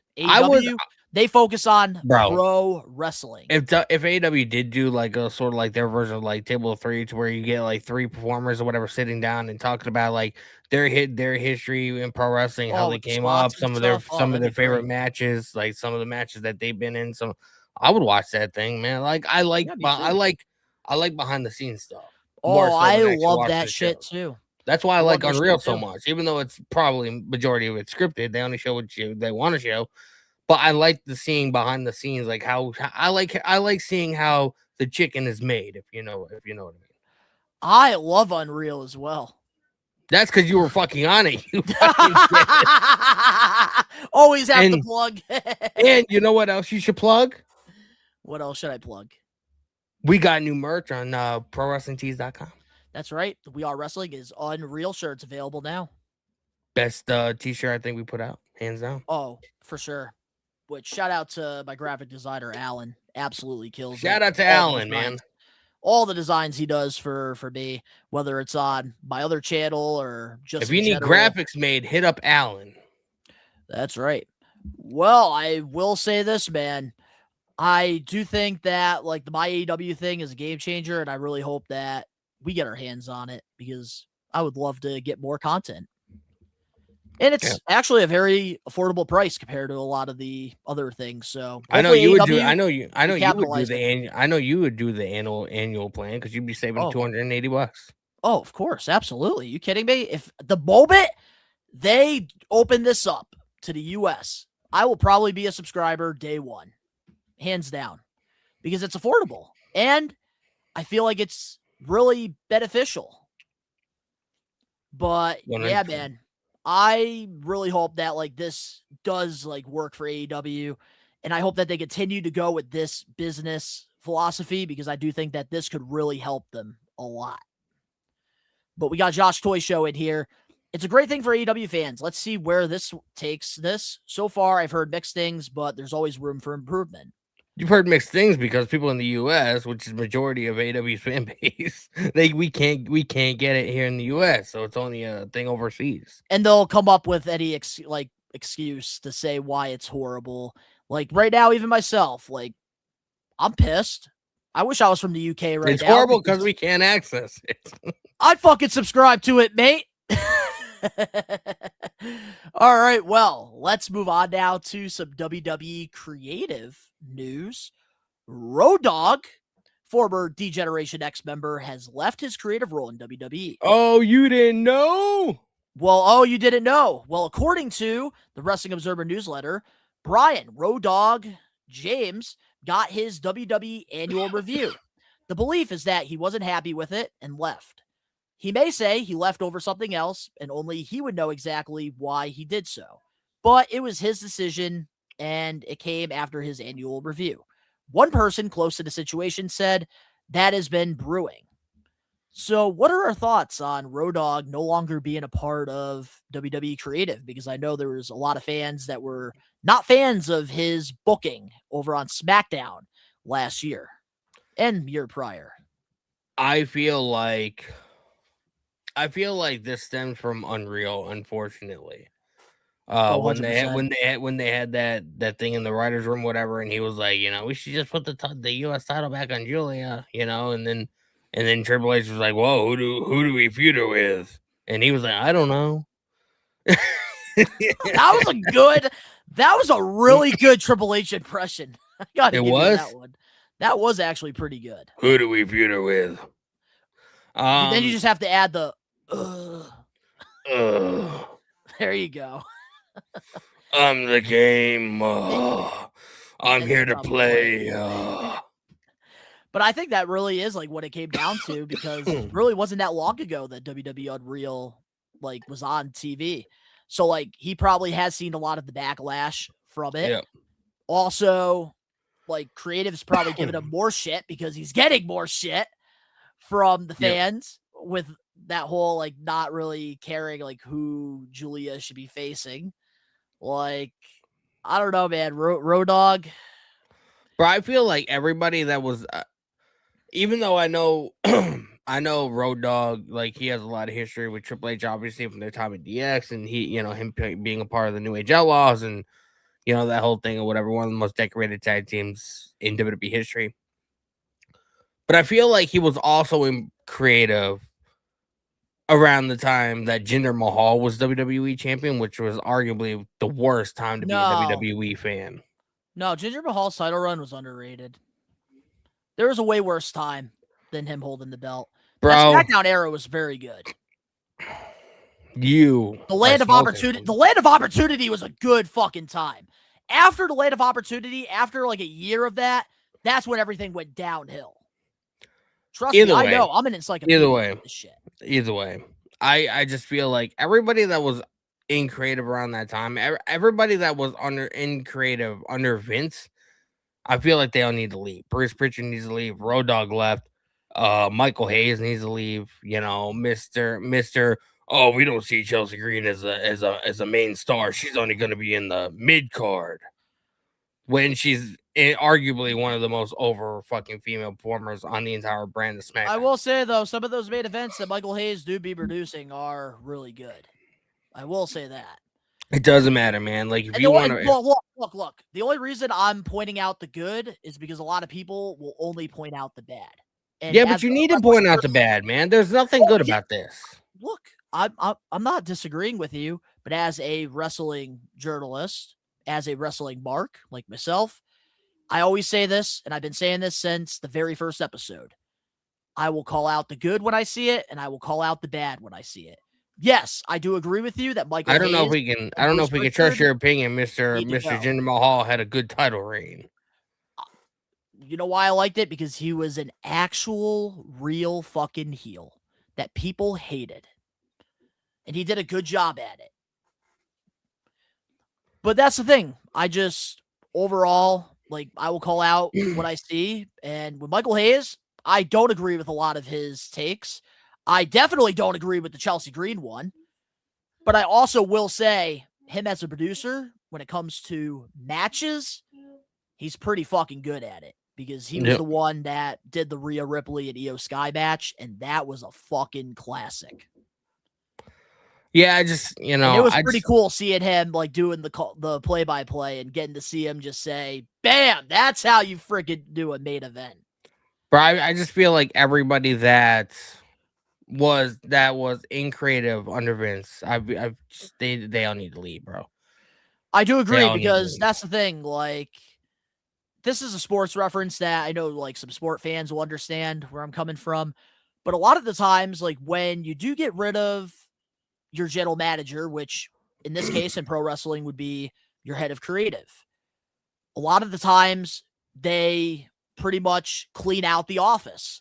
And when you bring in a new general manager, they bring in their own whole new staff because you have to have a team that is all on the same page, same sentence, same line. And with WWE, I think that's also another reason why Triple H hasn't really gotten to find that black and gold NXT feeling on the main roster. And he hasn't been able to transition from the Vince era fully because there's still some of those people that were a part of the old creative in that room. And like watching Raw and SmackDown every week, you can tell Triple H has got to have his guys in there. You can tell there are certain booking decisions. You're like, that kind of seems like a thing Vince McMahon would do. Like I see that weekly. Oh, for sure. And that's the thing too. Like Triple H doesn't need these outside influences. Triple H doesn't have his full team in there. And that's the thing. Triple H had that full team in NXT. You know why? He got to pick who was in that room with him. And that's why NXT Black and Gold was something special. Mm-hmm. And you do also hear it from multiple superstars. And for me to say this, I don't want to hear anybody say in the comment section below, oh, you kiss Triple H's ass, you're a Triple H mark, this and that. Danny, you could back me up on this one. Out of you, me, and Rage on this show, who has given Triple H the most shit? Me. 100% me. Even when everybody was on the highs of Triple H's creative when we were in that honeymoon stage. Yep. Everybody can say it, that I was the one that was shitting on it. But I will say this, Triple H, he hasn't been really given that full fair chance because you still have some of those guys from the Vince McMahon run because of the TKO partnership. And that's 100%. why we need to get Bruce out of there. We need to get Michael Hayes out of there. We need to get that random jabroni with the blonde hair out of there.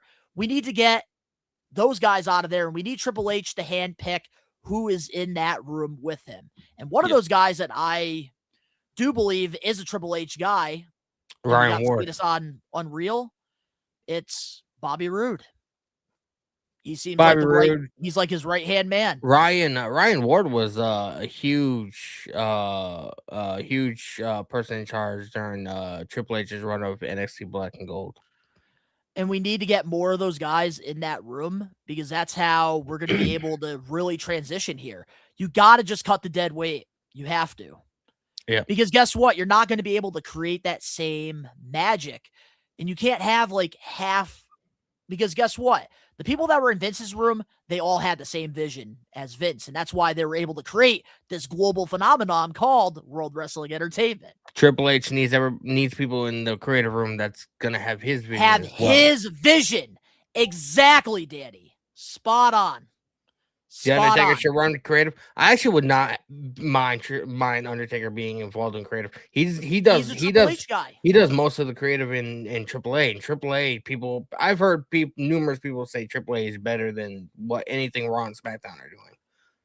And Triple H and Undertaker have had great chemistry through the years. And Taker's somebody that I generally think would be perfect in that creative room with Triple H. And like with Undertaker's like mindset, he's said on numerous podcasts and stuff like that over the last couple years, saying that the locker room these days are too soft or whatever. And I kind of do feel like that. Like they're all like backstage making TikToks and this and that. Like, where's the edge? Where's the ruthlessness? Like, if there's anybody that's going to bring that out, it's Undertaker, who was the locker room leader for 30 plus years in the business. And I don't think Undertaker is afraid to fucking knock somebody out if they cross him in any way. You know what I mean? For sure. But also, like with Triple H, it's like I was saying with the front offices. Like when you see a team go into a complete rebuild, you don't keep thing 1 and thing 2 in there. You go after thing 3 and thing 4.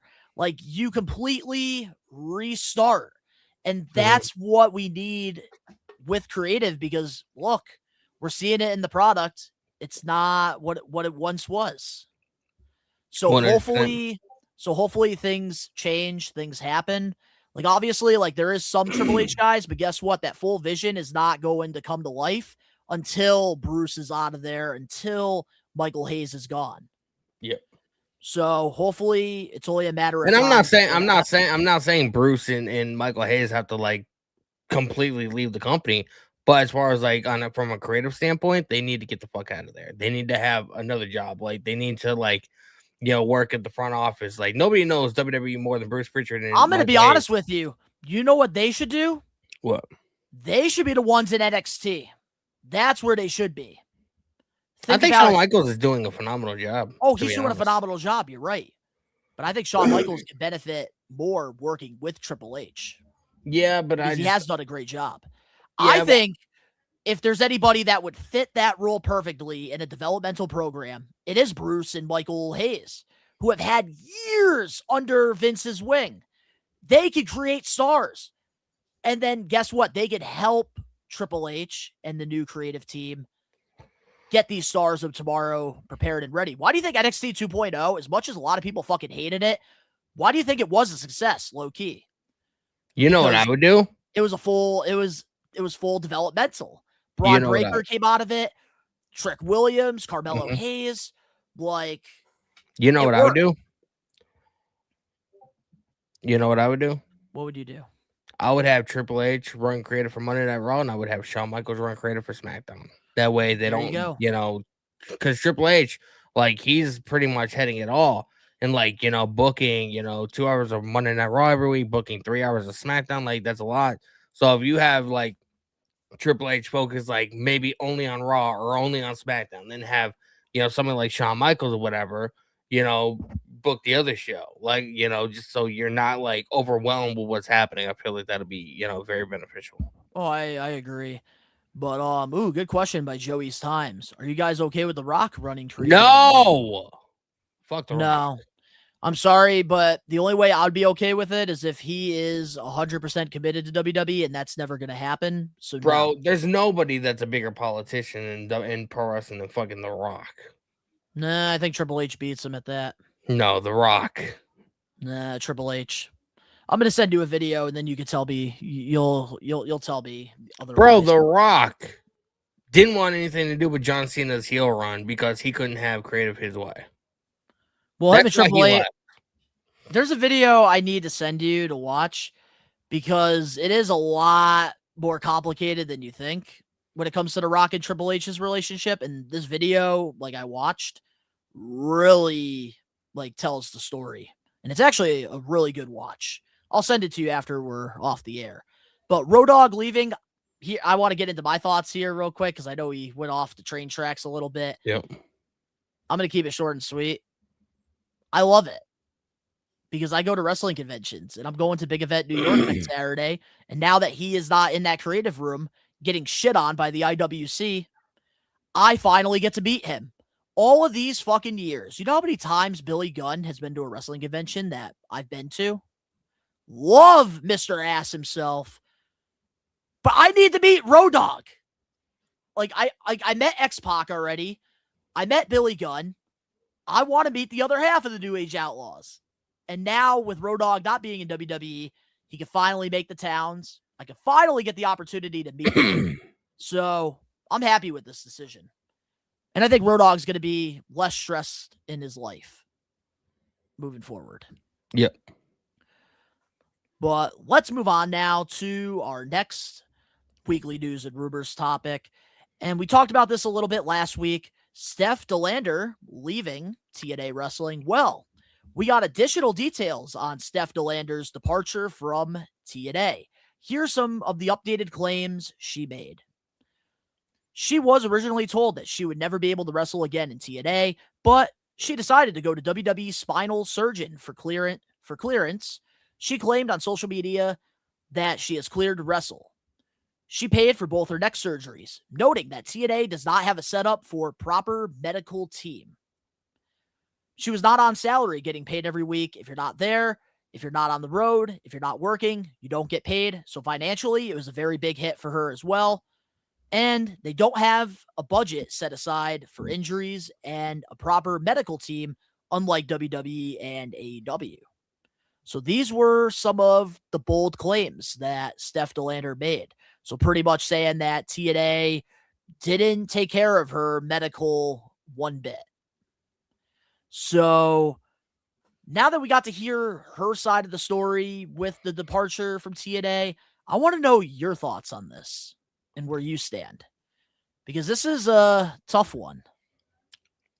Well, TNA is a different story than what WWE and AEW are, because like AEW and WWE, both of them, they have, like I said, Tony Khan has more money than God, and like the amount of money that WWE generates every month is fucking astronomical. TNA is not anywhere near on the same level, so like it does make sense that they don't have a budget set aside for like talent that are injured, whatever, that can still get paid. You know what I mean? Which is why I kind of feel like TNA are so lenient, with allowing their talent to do outside projects and stuff like that. They're not like as tied down as you would be if you went to like WWE or even AEW, because like AEW, you can't do nothing without Tony Khan's approval. So like, if you want to do an autograph sign, he says yes a lot of the times, obviously, because we see a lot of them doing outside things. But like you got to get 100% approval. Yeah, but if you are, but if you're contract obligated, and this also happens with TNA, if you're under a TNA contract and you're obligated to go to a TV taping, like you have to prioritize that over any booking that you have. Yep. But yes, TNA is a lot more lenient than both AEW and WWE. You're right on that end of it. So, like, I don't know, like, the full scope of, like, what was said. I do know that they left because TNA refused to clear her. Now, I don't know the ins and outs. I didn't read into it that much. I saw it on Twitter and I was like, bro, this is going down. I don't know really any further details than that. It's kind of surprising that if she got cleared by the WWE medical team, whatever it is, then it's kind of weird that TNA would not clear her to compete.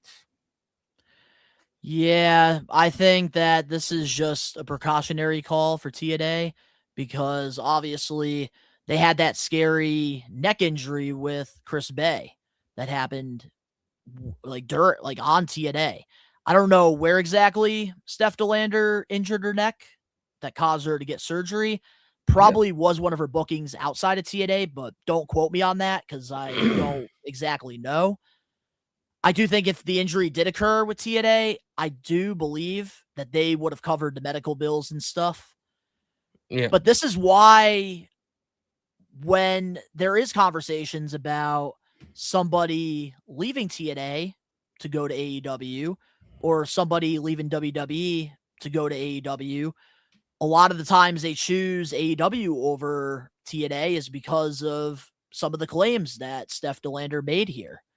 Because they don't have a full proper team like AEW and WWE. Like there's levels to this shit. Yeah, TNA might be putting on a better product, some will say, over AEW, which could be the case. Creative wise, I'm sure somebody that leaves WWE would have a better opportunity in TNA than AEW. But really, it all comes down to the steady income, the steady schedule, like having the professional medical team that they have, like the PR people. That's very, very important for a profession that you're sacrificing your body and you're putting your body on the line for our entertainment. That is very important because that's one thing. If you get hurt and you're a part of AEW or WWE, they cover all medical expenses. Yeah. That's what they're doing with Ridge Hollins right now, and he's not even with WWE. So, like, they take injuries and concussions very, very serious. Not saying TNA doesn't, but they just don't have the money to have one of those proper teams like WWE and AEW. So, like, I think that's why, like, when it comes to, like, free agency moves, this is why TNA, they're at the end of the day, they're just not going to be number 2. Yep. Until they get a billionaire like Tony Khan or somebody that can back them. They have Anthem, luckily. They are doing very good with their weekly TV shows. It's good to have an alternatum like them. But if you're talking like on a global levels, they're not going to be able to reach AEW, especially WWE. Yeah, I agree. But Steph DeLander, like, I really do hope that she does come back stronger. She's always been somebody that has always strived under pressure. So I think she's somebody that is going to go out, prove TNA wrong that she is capable of still wrestling. But I think TNA, they're just being very precautious here because the whole Chris Bay incident. Yeah, I agree with that, but you also gotta look at the fact that, like, and think about it too. She also TNA right now, they have been increasing in viewership. They have been increasing all over the boards. They are really rebuilding this company. And I think that they just don't want to take that chance because TNA, when they do take a chance, a lot of the times it bites them right in the ass. Well, I feel like, yeah, I'm going to say this one point, then we can move on to the next topic. But, like, I feel like if there's one medical team on the planet that I would listen to is the WWE one. Because, like, for sure. Bro, they have such extensive, knowledge. They go through extensive, physical You know, just looking at fucking everything. You know, there's so much that goes into getting cleared for WWE. So I feel like if WWE's medical team's like, yeah, you're cleared, I don't see an issue. Then the fact that TNA is like, no, like I mean, bro, listen to what the WWE doctors are saying, because if she wasn't cleared, they would not fucking put her at risk. Yeah, also too, like I could even say like Steph, she knows her body more than a doctor. She knows her body more than what TNA knows. And I could understand that side of it, but also at the same time, TNA, they're picking up a lot of momentum and they just don't want to take that chance. And honestly, I don't blame them because this is probably the first time in years that they're making profit. Mm-hmm. But I do think that Steph and Mance, they're going to be just fine. Two very talented pro wrestlers, and they're going to make a lot of waves in the indies. The last update that I saw on Twitter was Mance and Steph DeLander were scheduled for an independent date in Kentucky or something like that. And Steph DeLander had to pull out last minute. It's an event that's taking place this Saturday. She had to pull out last minute because she got a fantastic career-altering opportunity this Saturday. Yep. So Mance is going to be on the show, but Steph DeLander is not. Yeah, because I think Steph DeLander is going to Awesome Championship Wrestling, ACW. They're doing a big show in Poughkeepsie this Saturday. That's where the Hardys are going to be. Smart Mark, a bunch of them are going to be over at I kind of feel ACW. like Steph DeLander is going to go to AEW, man. I could see it. That or back to WWE. Because I could see that. Would you really need to pull out of one indie show just to go to the other because, you know, it's going to alter the direction of your career? Yeah, but ACW is a bigger indie company. Doesn't matter, man. Doesn't matter. I feel like she's going to be doing something at AEW. I have a strong feeling. Well, that's the thing though. Collision's not live on Saturday. They're taping it after Dynamite tonight. So if she were to do something, it would be tonight, but we'll have to wait and see what happens there. But let's move on now to some WrestleMania 42 possible news here. Okay. According to Self-Made PW, Brock Lesnar and Paul Heyman have reportedly communicated to WWE and Creative that Lesnar should not lose a match until his retirement bout. What are our thoughts on this? I think if Brock Lesnar doesn't want to lose it, he needs to get the fuck out because nobody wants to see Brock Lesnar win at WrestleMania, especially if it's going to be against a new up-and-coming guy like Obafemi. If we are, and now, like, the rumors are still Brock Lesnar and LA Knight, and with LA Knight stealing the ambulance that Paul Heyman was in, I mean, that I'm leaning towards them wanting to fucking squash the fuck out of LA Knight for whatever reason. They have a fucking fetish of hating this fucking guy.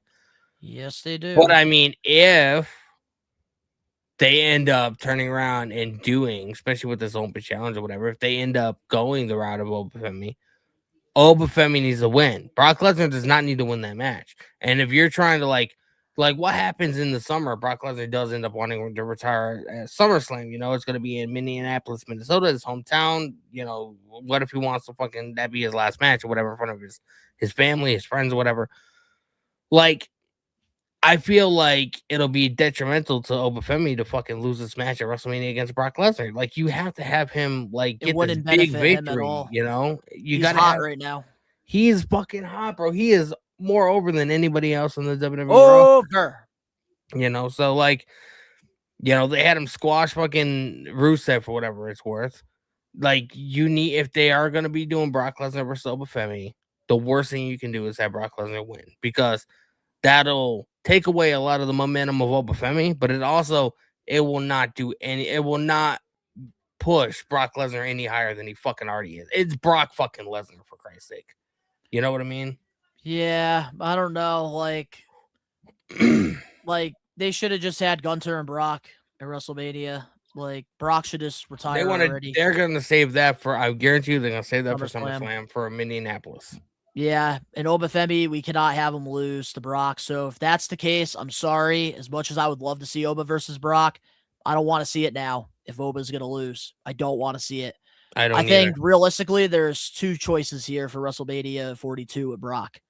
First option, LA Knight versus Lesnar, just because we know WWE, like you said, they have a fetish for watching LA Knight suffer and lose. So they'll probably want to see that. And Triple H will get a laugh out of it.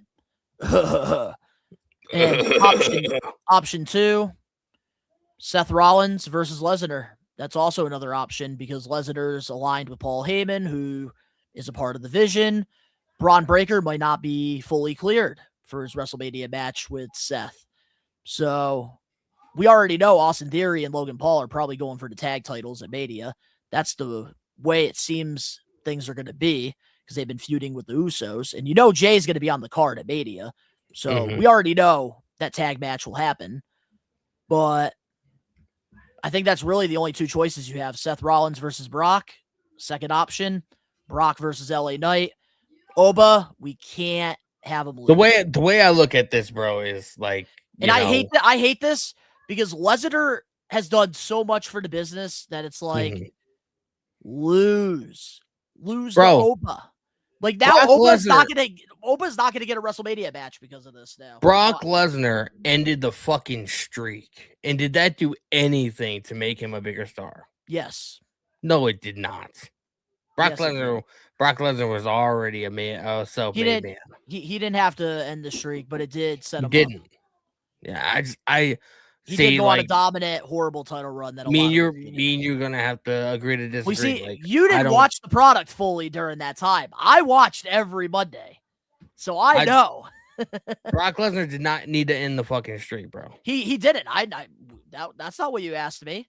Did he need to end it? No, but him ending it, they did fucking launch this man fucking as high as they fucking possibly could. I don't think it launched. That's why he buried John Cena. That's why he buried Randy Orton. That's why he buried fucking everybody that was in front of him. And then went on to be in one of the longest part-timing champions. And that's why that era of WWE, a lot of us try to forget. It was awful. And now he's going to fucking bury LA Knight or Obafemi. And if it's Obafemi, bro, I'm going to be fucking heated. Yeah, me too, because they got something with him. But I hate hearing this news. Like, I really hope that this is false. I really hope this is not true because Oba beating Brock Lesnar would do a lot of big things for the WWE. Set him up for the future, man. Brock Lesnar is almost out. But, man, if this is the case, fuck it. I love what Gunther's doing with the career killer thing. But, man, SummerSlam, give me Brock versus Oba. Let Oba be the one to end Brock. I could see that. Like, why do we need Gunther to do it? Who knows, man? Because Gunther's the fucking career killer. That's that's the moniker that he's been. Maybe at WrestleMania you could do. Hey, we could do that. WrestleMania, Gunther versus Brock. Have Brock beat Gunther at WrestleMania, and then SummerSlam, Oba beats Brock. But we'll have to wait and see what happens here because we still have a lot more weeks. I know Brock will be showing up on Monday Night Raw. We'll probably get a better idea. Monday's going to be a massive show. This upcoming Monday, we'll probably get a better idea of how Lesnar's going to be there. Roman's going to be there. WrestleMania is going to be. Steve Austin's probably going to be there. We're going to have to wait and see what happens. But let's move on now to our last We Are Wrestling Weekly News and Rumors topic. All right, well, recently on Chris Van Vliet's podcast, Insight, John Morrison shared that he feels unfulfilled and underutilized and said this. Kind of feeling unfulfilled. Basically, not just me, but a lot of people in wrestling. But for me right now in AEW, I feel underutilized. Can't blame anyone. That's just how wrestling promotions work. There's only enough TV time for a certain amount of people. Those people at AEW, we've coined the term the island. Those people are on the island, so to speak. I don't feel like I'm on the island with Tony or AEW right now. So basically, because of that, I feel I'm doing like 10 to 20% of what I'm capable of storytelling-wise, wrestling-wise, in the ring with CMLL. I'm on their island, And so I got to do everything I could, and it was cool. So when it comes to John Morrison feeling underutilized, what's your thoughts on this? I mean, can you blame the guy? I saw a thing online the other day, and it said John Morrison hasn't been showcased on AEW Dynamite in like 3 years. Like the last match he had was like one of the Owen Hart Cup matches or whatever several years ago. You know what I mean? So like he's primarily used for like Ring of Honor. He's primarily used very sparingly on fucking Collision. Sometimes, you know, he just got his head shaved at CMLL. I don't understand how you have a guy like John Morrison, you know, like, and you pretty much fucking fumbled the fuck out of this guy. Like, he used to be a massive deal. Like, he was like the amount of things that this dude can do in a ring, like, should not be able to be done by fucking like by a human, you know. So like, I don't know how you have a guy like this, and but of course it's, you know, Tony Khan, and he's like the king of fumbling fucking people. So it doesn't surprise me. Sadly. WWE also fumbled him during his second run. Well, I agree that the fucking squirt guns. Johnny fuck Drip out of Drip. here. Yeah, drip your ass out of here. Yeah, with John Morrison, not surprised by this one bit. I also think that he was never really a perfect fit in AEW. That's why, like, when he joined, I was so confused with the signing because he's always been a sports entertainer. And if there's anywhere I thought he would go back to, it would be Impact Wrestling because they utilized him during the dying days back in like 2018. He had a very good storyline with Austin Aries. So like, I was like, I think the best thing that could happen for him is going back to TNA, I think, in this point of his career. But I think the reason why he probably picked AEW is because more money. He could still do his Hollywood acting, more career opportunities, plus the benefits. That's also another key factor, especially like this time in his career. So it's, I don't know. I think that, yes, he is being underutilized. Like, I do like what he's doing with MXM, but I wish that like it would be on AEW and not Ring of Honor.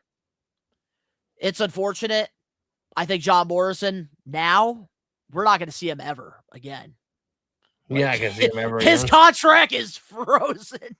Now that he did the interview with Chris Van Vliet, it's frozen. He is not going to be able to get off the shore that he's trying to get onto the island. He's going to be frozen for a while. Yeah. It's unfortunate, but you know, he wanted to go to AEW and the grass isn't always greener, so to speak. I mean, you could say the same thing about Rusev. Like, look, you know, everybody thought he was going to be a big deal going back to WWE from his run in AEW. And Not me. I mean, look what the fuck they have him doing. Yep. I got to step away for a moment. All right. Well, I'll be right back, man. All right. Well, it's time to get into the getting put over. So here we go. Every week, we do this thing called the Getting Put Over segment, where we pick one past, present, or future professional wrestler, and we put them over.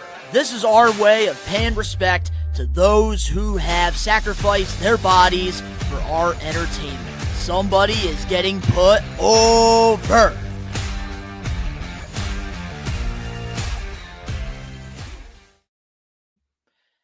It's time to get into the We Are Wrestling Getting Put Over segment, where every week we alternate. We pick one past, present, or future professional wrestler, and we put them over.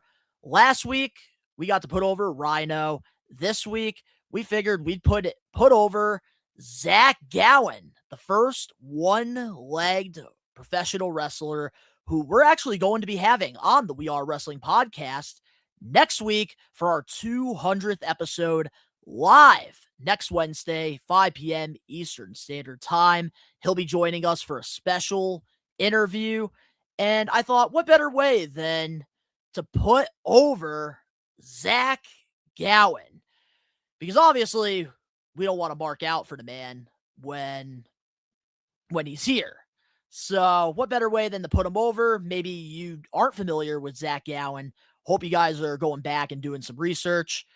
But I thought the getting put over would be a good way to kind of shed some light there. So here we go with the getting put over segment for Zach Gowen. We do have his accolades. And of course, we're going to talk about our favorite match, favorite segment, favorite year, favorite rivalry, a dream opponent, and a what if scenario. So here we go.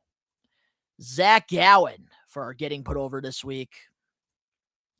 And the only accolade that we really have here that was mainstream is that he is a 2003 Pro Wrestling Illustrated Rookie of the Year. That was really his only big thing that he got throughout his career, because his career was filled with a lot of what if scenarios. So now with our favorite title run, there really isn't anything. He never really won a title in WWE or TNA because he did have a little run over there. No big accolades or championships for him. But now we have our favorite match of Zach Gowen's. And look at that. Danny's back. Perfect timing. All right. So what do you got for your favorite match for Zach Gowen? You got me on the spot, bro. My favorite match has to be Gowen and Stephanie versus Big Show. And this is the match that pretty much got Gowen a contract, because the terms of this match were, if Gowen beats Big Show in a handicap match with a partner of Vince's choosing, that he would offer Zach Gowen a WWE contract, and it ended up being Stephanie. And how this match pretty much played out, for those of you that haven't seen it, is Kane came out, and somebody, it might have been Test, came out, and they both gave Big Show their finishers, threw Gowen on top of Big Show, and he got the 1, 2, 3. Zach Gowen getting his WWE contract. I like that. So getting into my favorite match, I had to go with Vengeance 2003. Had to go with Zach Gowen versus Vince McMahon. Really enjoyed this match. And that's the thing, like, his career was filled with a lot of what ifs, which is why, like, I'm really excited to have him on the show next week for our 200th episode, because, like, we love talking about, like, what if scenarios and stuff. And I think it's going to be fun to get to hear from him. But the fact that, like, he was able to work with Vince McMahon in the beginning of his WWE career, like, that was some of the best work that he did, especially for being that young, being, like, put, like, with all this pressure. But let's get into our favorite segment, which we know Zach Gowen had a lot of segments for a short stint in the WWE. My favorite segment has to be Zach Gowen and arm wrestling Vince. And, like, this was funny because they were in the, like, they had that little arm wrestling podium or whatever, and they were in the middle of the ring doing it. And Vince ultimately won. And, like, you look at a guy like Vince and look at a guy like Gowen, and you're like, well, it's obvious that Vince won. But how he actually won was he kicked out the leg of Gowen and made him lose his balance, and that's how he ended up winning. I remember the handicap match that Zach Gowen had. I remember the segment backstage, Vince McMahon saying this one line. He was like, "This is the first real handicap match that WWE's having." Fucking Vince McMahon, what a villain! What a villain! Ultimate villain, bro. He was the joke. He was the Joker or the Lex Luthor of WWE. Well, getting into my favorite segment, I had to go with Brock Lesnar totally demolishing Zach Gowen in front of his mother in his hometown. Brock Lesnar, man, gave him a ass whooping every week for the longest time. Remember when he threw him down the stairs in a wheelchair? I do. Insane. You don't see stuff like that on WWE TV anymore. I feel like they get sued. Yeah, but he did say, like, years later that it was a stunt double that took the stunt, and then Vince was telling him, because they were, like, upstairs watching it, and Vince is like, you always could go and do the wheelchair stint. And Zach Gowen's like, no, let the professional do it. But let's get into our favorite year for Zach Gowen, which obviously, like, this is an easy one. 2003, 2004. because he had a very, very short run in the WWE. Yeah, very, very, very short. And I just feel like impactful. impactful, like, short. people still talk about it to this day. But I just feel like they didn't really have much for him to do. There was very like he could have been like the cruiserweight division, which he kind of was in some way, but Yeah, working with Matt Hardy a little bit. yeah. And Matt Hardy was also a heel, and wasn't that around the time Matt Hardy was like he was like on the same side as like Paul Heyman and Brock Lesnar. Yeah, it was around that time, and then Shannon Moore was with Matt Hardy. Yeah, Matt Hardy V1. So, I mean, he had some great rivalries, some great matches, or whatever. But he didn't end up achieving much success in WWE, unfortunately. I feel like if he were to like stay around in WWE like around this time, I do firmly believe like WrestleMania 20, he would have been in that cruiserweight scramble and he would have probably won it. I do think he would have had a cruiserweight title or two. Yeah, if he stayed. But now let's get into our favorite rivalry of Zach Gallen. I mean, it goes without saying, man. Vince McMahon. What a fucking picture that is. He has a face only a mother can love. Around this time, bro, Vince was the ultimate heel. He was the ultimate villain. Heel. And so like having a sympathetic character like Zach Gallen go up against, the evil manipulative boss, the guy that Steve Austin for years, has sort of like, been trying to, warn people about, I like this is made for great television. And like you could definitely tell Vince was trying his best to get this kid over, Oh, for sure, because he was the first one-legged pro wrestler ever, and being one of the youngest WWE signings of all time, too. Yeah, and like, you have to have that evil son of a bitch, to really make you a sympathetic character. And I feel like Zach Gallen, like he was that sympathetic character that WWE needed around this time. He was. And I think Vince needed this rivalry as well during this time to really get him over as a villain. Yeah, because Austin wasn't there anymore. Like Austin's always been known for like McMahon versus Austin, And there's only so much there's only so much you could do with Hulk Hogan and Vince. Like you needed somebody in there.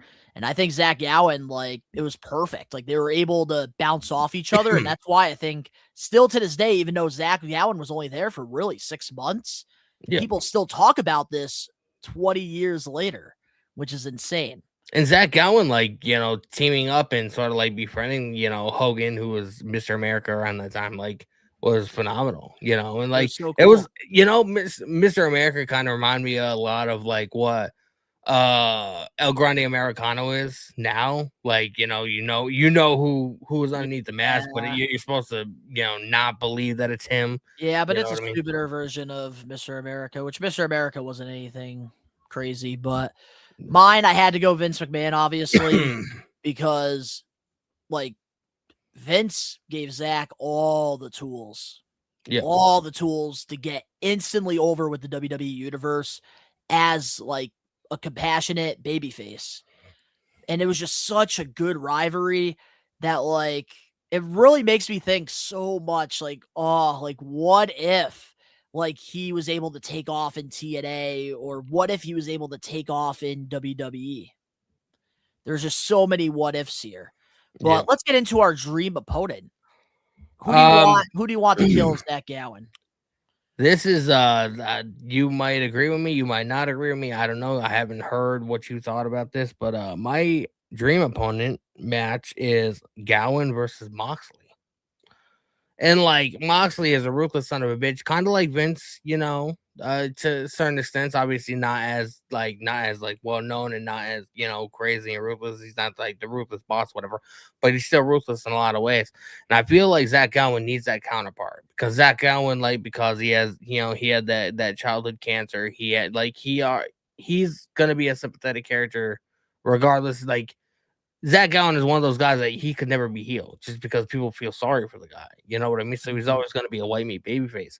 So you have to have somebody like Moxley. Like, he's a ruthless son of a bitch, but he does what he feels is right. And you need somebody like that to go up against somebody like Gallen. I think they put on a good match. And I mean, Moxie has shown like with matches like against Darby Allin and stuff like that, like he can sell and he can make guys into bigger stars. Oh, for sure. Absolutely, for sure. So, for my dream opponent, this individual, I think a lot of wrestling fans will probably not remember his name. And this might blow some people's minds if you watch like 2016 Impact Wrestling. Like, this is going to blow some people's minds here. And my dream match is Zach Gowen versus Chris Melendez. Oh my God, I've never heard of this guy. U.S. Army veteran who lost his leg. And he was signed to Impact Wrestling, did a lot with Eric Young and Kurt Angle in Impact Wrestling. Eric Young, world-class maniac, he used the leg of Chris and choked him out, and that's when he got the whole world-class maniac nickname. So honestly, having two one-legged wrestlers facing each other off, this would be a fun match, honestly. Does he still wrestle? What happened to him? To be honest, I really don't know. I think a lot of us really don't know what happened. But I don't know why. Like, I was just like thinking about this. I was like, I never heard of this guy. I wanted to really think outside the box here, and he was actually pretty solid. Like, he was pretty solid for being a one-legged wrestler. I think Zach Gowen was a lot better than him in the ring, of course. But, man, that'd be kind of sick, seeing two one-legged guys wrestle each other. That's almost like the Invisible Man versus the Invisible Man. But I think that these two could really put on a good match. Like, a lot of people would talk about it, and I think it would go viral too. I feel like it would have to be in WWE because they are all about like the entertainment factor as opposed to like in-ring ability. So like, the entertainment factor is huge. TNA could do it because Chris Melendez, like, that's really where he only got his quick 15 minutes of fame. It was How long was he in TNA? Not even a year, I don't think. So maybe 6 months. 6 months. Since 6 months was that going in WWE? That's How do we know they're not the same person? Well, one has a lot of tattoos, and he was in the Army. Well, the other one, he grew up as a kid, and like that's what got him through like all the hard times was watching pro wrestling. And Josh Toy Show remembers. Wavy bro, what's going on, man? Hope you're doing good. All right, let's get into our what if scenario because with Zach Gowen, there's probably a lot of what ifs. More than the things we could talk about here. My biggest what if is what if Gowen didn't only have one leg? Like how much further would he have been able to go in WWE? Yeah. But I think that also really made him who he was and why he was such a popular performer too. Mm-hmm. Was because he was so impressive with that one leg, and it really made him stand out from a lot of people. Yep. I can see that too. I was just wondering. So getting into my what if scenario, I have, what if he had a longer run in AEW? What if it wasn't just a one-off to get some heat on Ricochet? Because I actually really did like what Zach Gowen did for those couple weeks on AEW TV. I thought it was pretty impressive. And I think it would be kind of cool to like see him have these matches, these matches being one-legged with a lot of the like spot people that are in AEW, because Zach Gowen, a lot of people don't know his wrestling abilities as much because his run in WWE is more story driven. Yeah. But Zach Gowen is somebody who can go. So honestly, I would love to like see like, what if like he got to work with more people at AEW? Because it was kind of cool. That was a cool little like surprise. And I know some people got a kick out of it. I know I did. While other people are like, huh? Like what?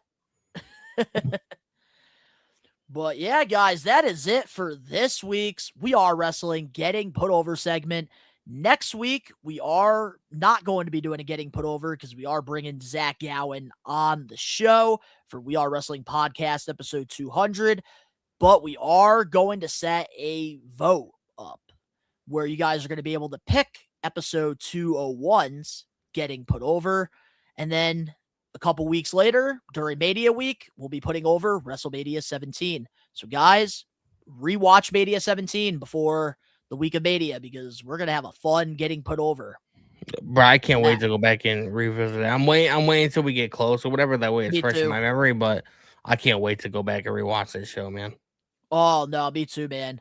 But now, with that being said, I think it's time to get into the We Are Wrestling podcast main event topic for this week's episode.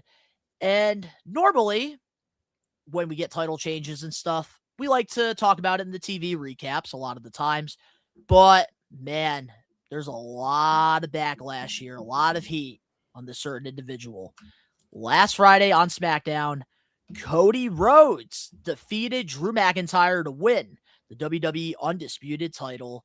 So now it's official, WrestleMania 42.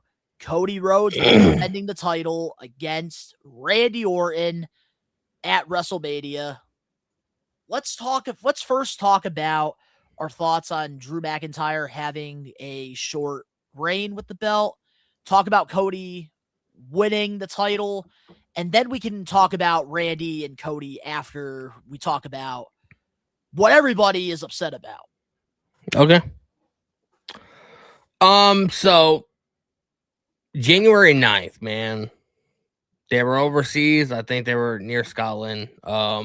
And Drew McIntyre ended up winning the WWE title with the help of Jacob Fatu. He's held it since then. So, a good 2-month title reign. Very, very, very good stuff. And, it freshened up SmackDown for the most part. SmackDown still hasn't been, there's still a lot of work that needs to be done to make SmackDown, a really, really, really good show.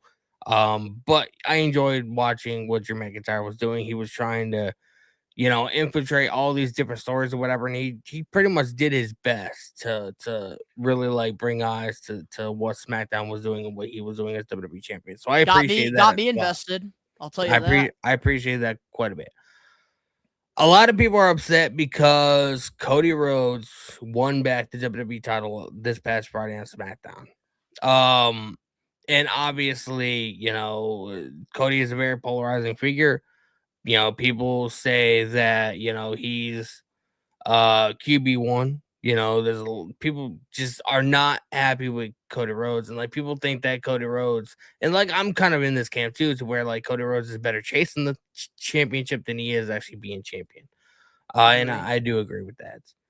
But what a lot of people might not realize is, actually, I'm gonna save that because it has to do with why Drew lost the title. So I'm gonna toss the mic to you and give me your thoughts on this real quick, and then we'll talk about why this decision was made. Oh, I know why the decision was made. Am I happy about this?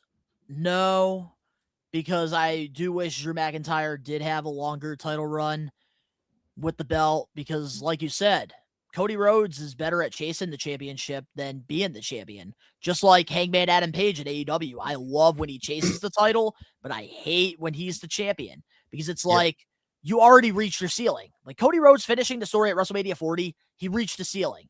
And I saw somebody comment and say he's been he finished the story 2 years ago, by the way. And it's yeah, that's true.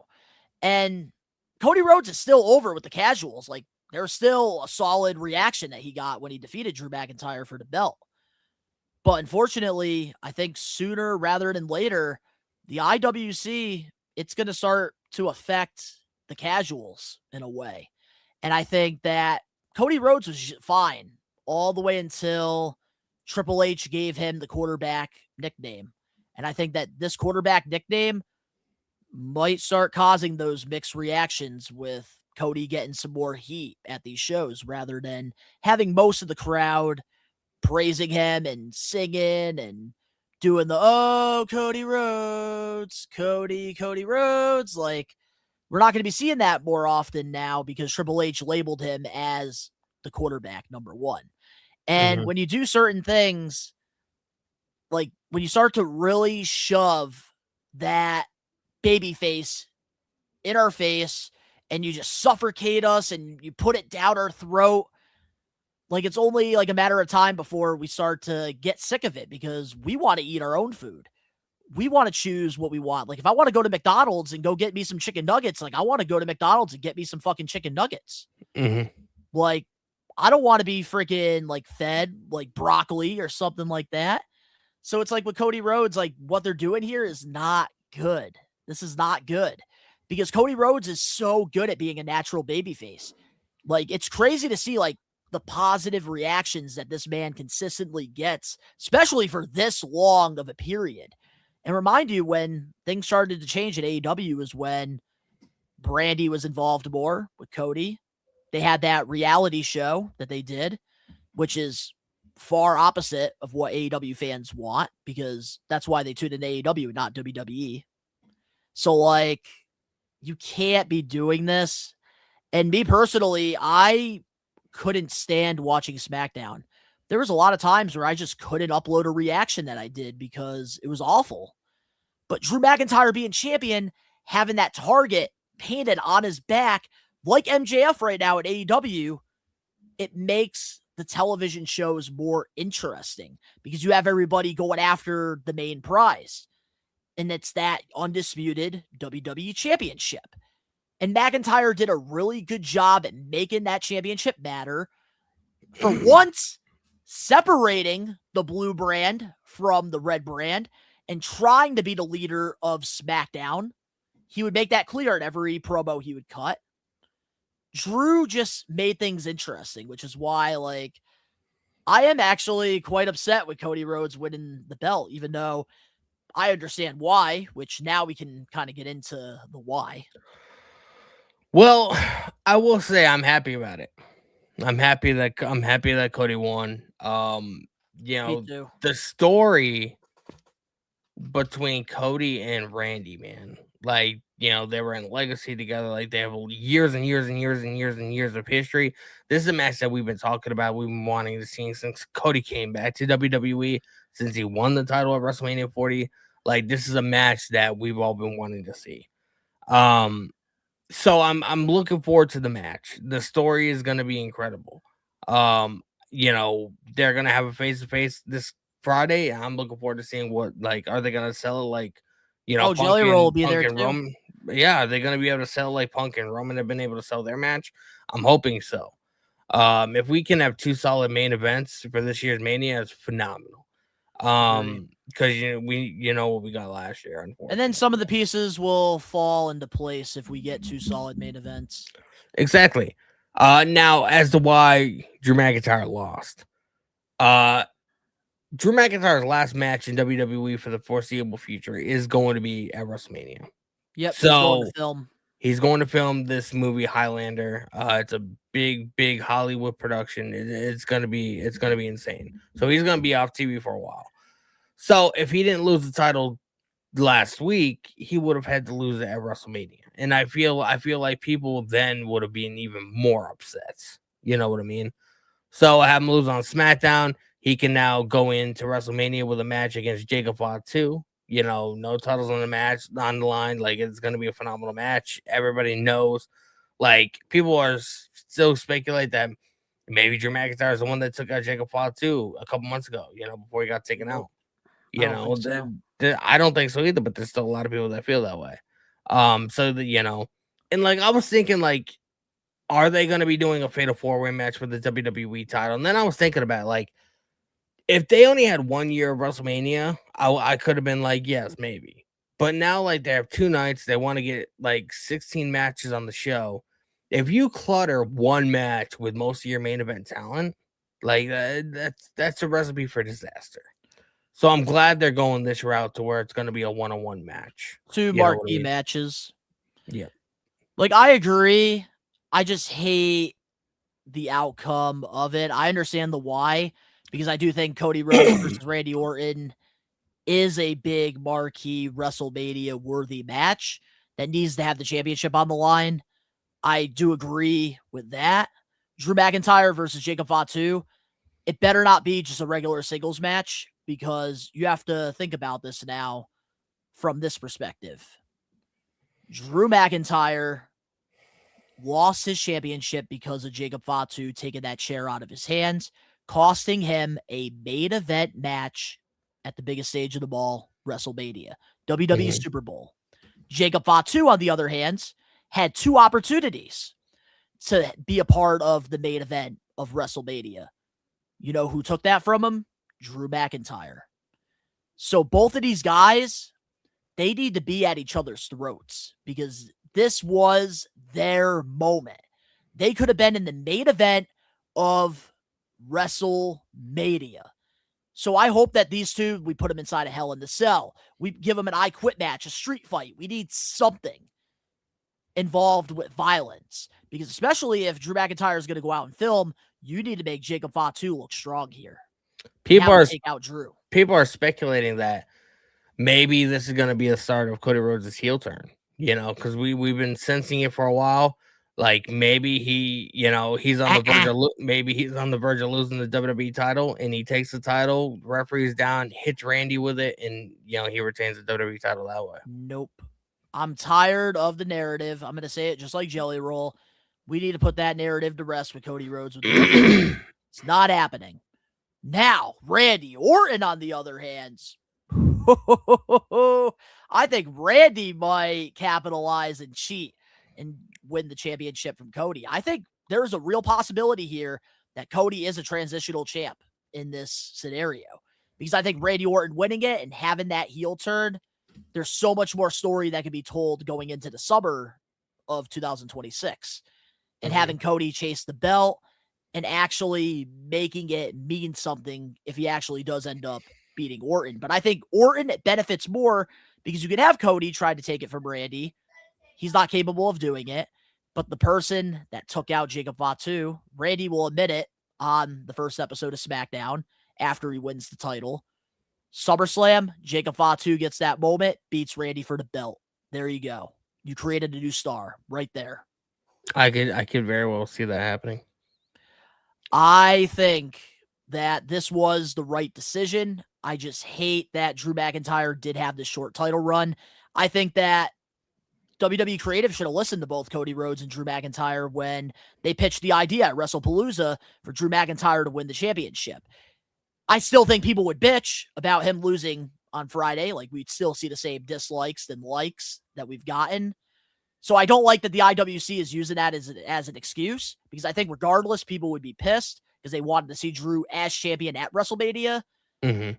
But I do think that this was always the plan, and I think people just didn't want to face reality here.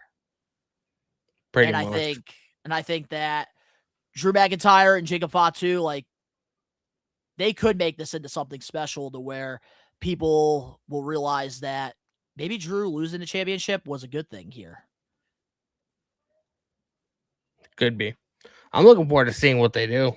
Like, it makes WrestleMania a little bit more intriguing, I totally agree, 100%. And there's so much story that can be told here. Same with Cody versus Randy, which, oh man, I can't wait because I've been waiting for Cody versus Randy for a while. We're gonna get a Cody and Randy face to face on Friday, so who knows what's gonna be, said. I know. I feel like it's gonna. They have a lot of history, man. There's a lot of avenues. I know, but Jelly Roll being involved with that. Jelly Roll is going to be at the show. He's going to be on the show. That doesn't automatically mean he's going to be involved in the Cody Rhodes and Randy Orton face-to-face. Yeah, he is. They have him on the graphic in the middle of Cody and Randy. I don't know.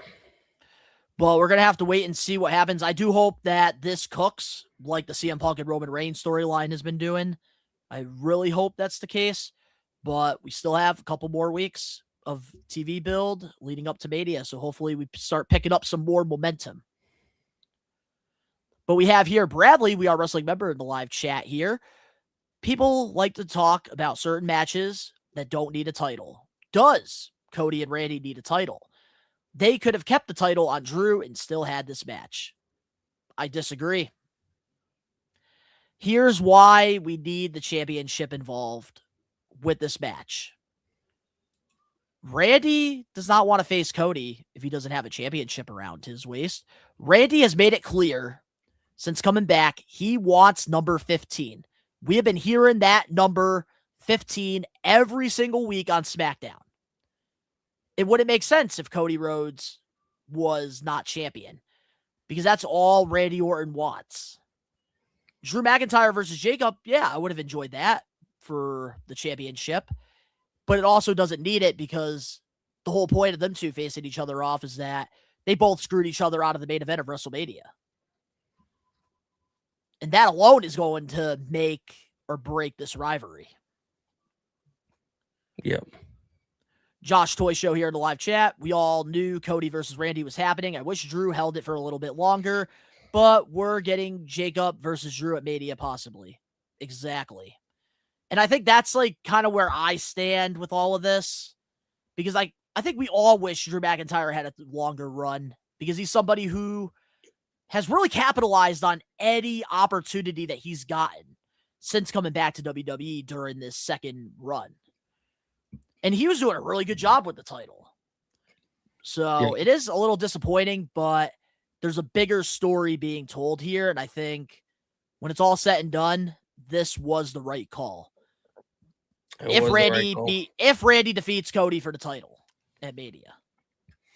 100%. And like, who's to say that Drew McIntyre doesn't have another title run at some point? Like, he's not leaving WWE anytime soon, but for right now, after WrestleMania, he's going out the film, so he will be gone for a while. So it doesn't make sense for him to go into WrestleMania as the champion if he's just going to end up losing at WrestleMania. And he could always go back to Raw and win the World Heavyweight title at some point, too. I mean, he's got history with Punk. What if Roman beats Punk, and we finally get Roman versus Drew McIntyre? And McIntyre finally beats him. That'd be great. But, Daddy, is there anything else before we close off this week's episode of the pod? No, I appreciate you guys tuning in. Follow me on Twitter. Follow me on Instagram. Subscribe to me on YouTube. I'll be live on Friday for SmackDown. And then on Sunday, me and Donnie will be live on our respective channels for Revolution. So it's going to be a fun, action-packed weekend. I appreciate you guys hanging out. And next week, man, spread the word. We have Zach Gowen coming on the show. So we need all of you guys to come in fucking clutch, man. If you guys, usually like watch the replay or whatever, you guys need to fucking show up in droves, man. We need to show Zach Gowen that it was worth his time coming on the show. So, absolutely. And We Are Wrestling. We have such an amazing community here. We've built something so special. And the fact that we're about to be at 200 episodes, this has been an incredible ride. It really has. And we really hope that all the We Are Wrestling Maniacs that are listening right now in their cars, I really hope to see you guys in the live chat. I want to see some new names in here, but I also want to see our day one We Are Wrestling Maniacs as well next week, because this is going to be a very big episode.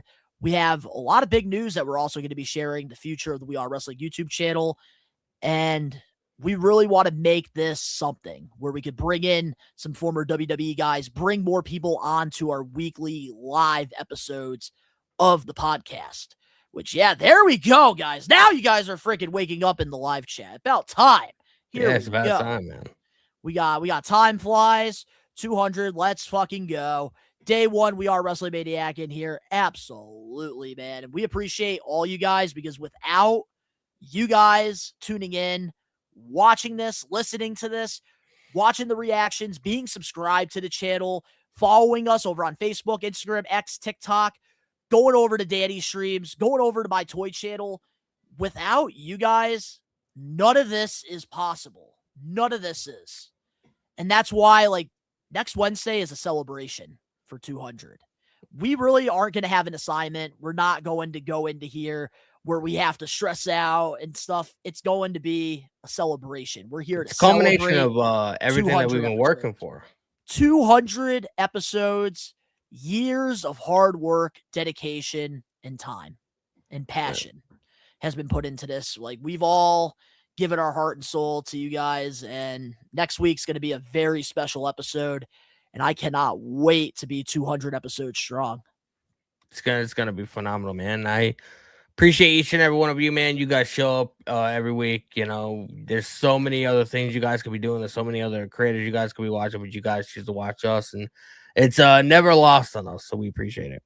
And it might not be the podcast. Somebody tuning into the reaction. Somebody who's voting on the power of the poll. all of you guys have made this community something so special because the IWC can be so toxic. And I think that we've built such a non-toxic community here that I just love. I love so much. But a couple things that we do want to plug before we close off this week's episode. If you guys want to get yourself a We Are Wrestling shirt, we have a brand new one. The We Are Wrestling is Unreal shirt available now on ProWrestlingTees.com. Go get yourself a We Are Wrestling shirt before 200. Wear that shirt while you're listening and joining us live for 200. Also, a couple more things we can advertise here. This Sunday, I will be at Zombie Hideout for their 7th year anniversary collector's show. They're going to be bringing in the Hardy Boys and Lex Luger over at their store in Springfield, Mass on 362 Cooley Street. It's going to be a fun time. I'm going to be selling toys. I'm going to be hanging out with the Hardys. So I hope to see you guys there. If you are going to this event, come say what's up. Don't hesitate. Also, this Sunday, AEW Revolution watch along. I'll be live here on the We Are Wrestling YouTube channel watching Revolution. Danny, I would know, will be on his channel watching it as well. So we hope that you guys can join both of our streams and show some love. Also, big event New York next Saturday. Oh, man. The biggest vlog of the year is happening because I'm going to be out in big event, meeting wrestlers, spending lots of money, and we're going to get a vlog out of this, of course. And this is like our usually most anticipated vlog of the year. Always in March, always in November. So I'll be out at big event, and if you see me there, come say what's up. Honestly, it's my highlight meeting the Maniacs, always. But we hope you guys enjoyed this week's episode of the We Are Wrestling podcast. If you're not a We Are Wrestling Maniac yet already and you're listening to this episode on Apple, Spotify, Google, or audio listeners, please leave us a 5-star review, not just any review, a best one review, and download this episode and give us a follow. If you're not following us over on Facebook, Instagram, X, or TikTok, go give us a follow on there for more additional content. We post wrestling news, clips from the pod, clips from other podcasts, and yeah, we have lots of additional content on the social media pages, so go give us a follow on there. If you're not a We Are Wrestling Maniac, you're already over on the YouTube channel where you can be a part of these live episodes for free every Wednesday, 5 p.m. Eastern Standard Time. You also do get additional content here on the We Are Wrestling YouTube channel, like reactions to the weekly shows for Monday Night Raw, Friday Night SmackDown. You also get live watch-alongs for all the WWE pay-per-views and PLEs and AEW pay-per-views. You also get vlogs. You get extras. You get so much additional pro wrestling content for free. We recommend you guys to hit that subscribe button now. Turn on the post notifications for more awesome content. Links down in the description box below. Danny, you can go plug your shit away. Yeah, like I said, man, just follow me on Twitter, follow me on Instagram. For everybody that has followed me on TikTok, by the way, I appreciate you guys so much, man. I surpassed 7,000 followers on there, man. So, you know, it's growing. I am about 11 subscribers on YouTube away from 2,400. So if you guys haven't subscribed to me, make sure you guys please do so. I do live reactions to Raw, SmackDown, PLEs, pay-per-views, stuff like that. Stuff that you don't get over here. So if you want to hang out with me on a random Monday night, come on through. You get additional content for free over on Danny Huckins PW, YouTube channel, TikTok, Instagram. It's great content. Also, you can go follow me over on my social medias because I also post reactions with the videos, I believe, on the We Are Wrestling TikTok and my personal Instagram page. Also, I am another full-time content creator over on my other channel where I do a lot of wrestling figure unboxings. I do toy hunts, all that cool, fun stuff. You guys can go subscribe to my YouTube channel, Best One Donnie. We are so close to 3,000 subscribers over there. So if you guys want to help me, links are down below. Also, Best One Toys. I'm posting wrestling figure news on there. Some pictography in my We Are Wrestling arena that I've built for my figures. So if you want to check all that out, links are down below because we've been growing on there. But We Are Wrestling links are down as well. All of the links are down below. But of course, to all the We Are Wrestling Maniacs out there worldwide, we'll see you guys next week for We Are Wrestling Podcast, episode 200. because, of course, you already know we are taking over.